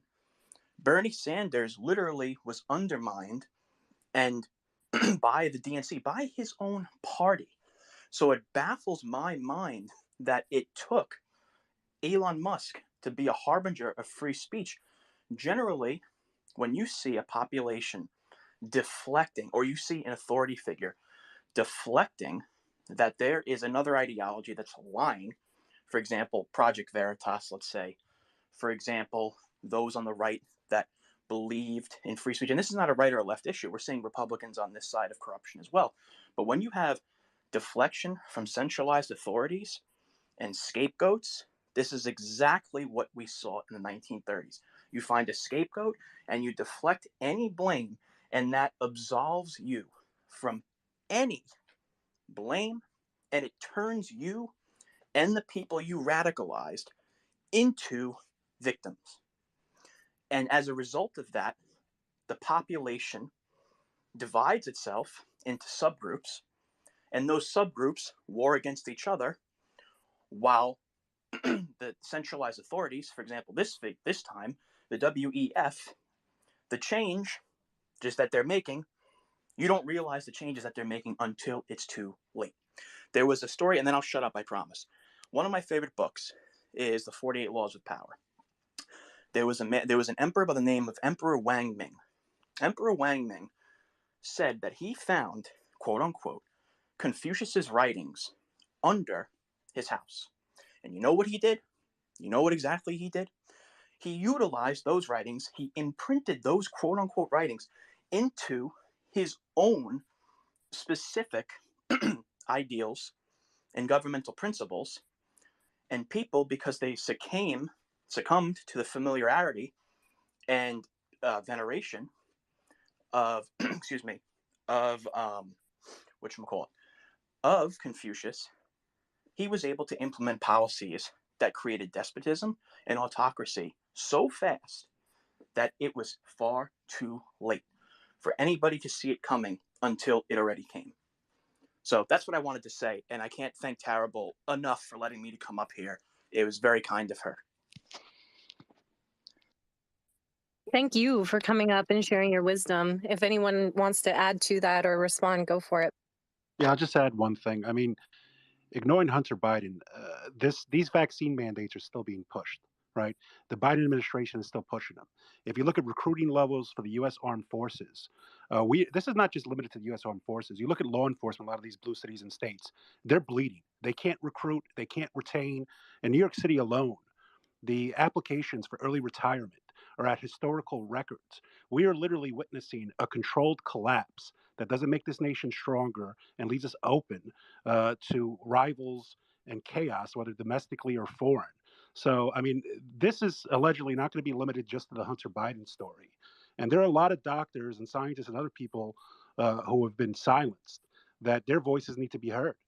Recently, basically a very high-profile, impeccable resume, Japanese doctor and scientist who heads two of their largest clinical research and data organizations, came out and issued a warning in regards to the Japanese government's failure to look at the data and the risk that may be posed through adverse events and other complications as people continue to take the COVID vaccine. And I think that, whether you're partisan or not, and whether you care about the Hunter Biden story or not, if scientific data and medical research and what you're putting into your body is being controlled by big pharma and government entities, where there's a revolving door between the FDA, CDC, etc., this is something of concern, right? This vaccine has been approved for children, and in a lot of jurisdictions and cities, they're going to mandate it now that it's on the schedule. A lot of them already have, and with all the information that's come out, and people conveniently forgetting what happened, a reminder needs to be made. They literally tried to institute apartheid against a large portion of the population under the farce of combating COVID-19. There's been no investigations. There's been no mea culpa. And this is something where at least the Biden regime is still pursuing it. If you look at the number of religious exemptions being offered to the armed forces, the denial rate is in excess of 99%. And these are people who sacrifice and bleed for this country, regardless of politics or ideology. And I think it's something that, as this information comes out, people need to make sure these voices have been heard, because they've been stifled and silenced, and a lot of us here have been banned multiple times. For a lot of us, we're not anon because we chose to be. We're anon because we published reputable sources, and the powers to be made sure that we were silent. So, I hope that this is going to touch about specifically upon what happened in Wuhan, China, what happened with the vaccine, especially since it's come out now that the UK's head, they basically recognized behind closed doors that it was a possibility this came from a lab leak, while they told the public opposite. And when you have Robert Redfield, the former head of the CDC, basically saying that if there's any conspiracy, it's between Fauci and other parties who suppress this information. This is stuff that, listen, if the Daily Wire, the Daily Caller are the only publications that will publish it, if they're direct quotes and documentary evidence from reputable individuals, it shouldn't matter what the source is. All that matters is it true or is it not? Can I step in real fast? And this will be the last thing I say. I live in the South, and people were already talking about Revolutionary War, having a civil war over all this crap for the past 2 years. And I just hope that everybody remains calm and we all try to stay together as a country, because we don't all need to start fighting. We just need to use our voices and make sure that we're heard. Love you guys. If anything, I think this will bring us closer together, to be honest. I wanted to go to Cynthia really quick, if you're available, Cynthia. Hi, Tara. Thank you. Can you hear me okay? Yeah, loud and clear. Great, fantastic. Great to see Kim and Ian, and Tara Reid and I have also been in communication quite a bit extensively over the past couple of years. Just really quickly, over 10 years ago, I had a very similar experience as she did from a foreign minister in Pakistan that was supported by the Biden administration, and they tried to bury my story. They did hit pieces on me. It's all, if you just do a Google search, you'll find it. The modus operandi, I look for patterns in things. So the past 12 years, I've spent the majority of my time over in South Asia and Pakistan.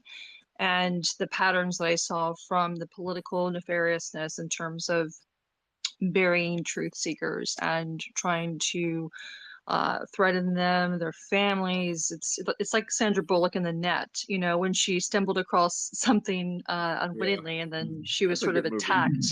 Yeah, it's absolutely true. That's the scary thing about it. It's fun and games when you're watching a movie. It's not so much when it's real life.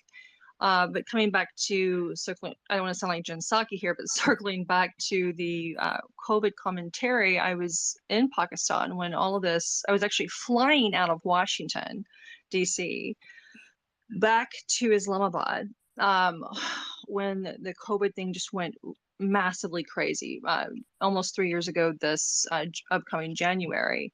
And when we disembarked from the aircraft, in Islamabad, they had two lines, one line for Chinese natives and one line for everyone else.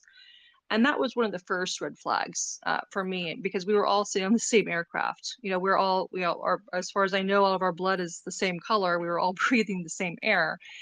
And then the interesting thing is when you look at the media and how they pit peoples and nations and cultures and so forth against one another, despite the fact that Pakistan and US seem to be diametrically opposed in terms of the foreign policy, despite the fact that China and Russia are diametrically opposed ostensibly in their foreign policy against the United States, the one thing that I found extraordinarily curious is that they were almost always going by the same playbook when it came to suppression and deploying the COVID lockdowns and the mandates and then the waves. And, so when I also look at who are all these people connected to, right? So Vladimir Putin was acknowledged by Klaus Schwab as being a young global leader. Klaus Schwab has publicly acknowledged that China has an excellent model that they wish to follow. And then how many people in the United States, in terms of the top leadership, have not been connected to Klaus Schwab or the World Economic Forum and in Davos in some capacity? And I would just simply say that several years ago, when I was doing my film work and some of my investigations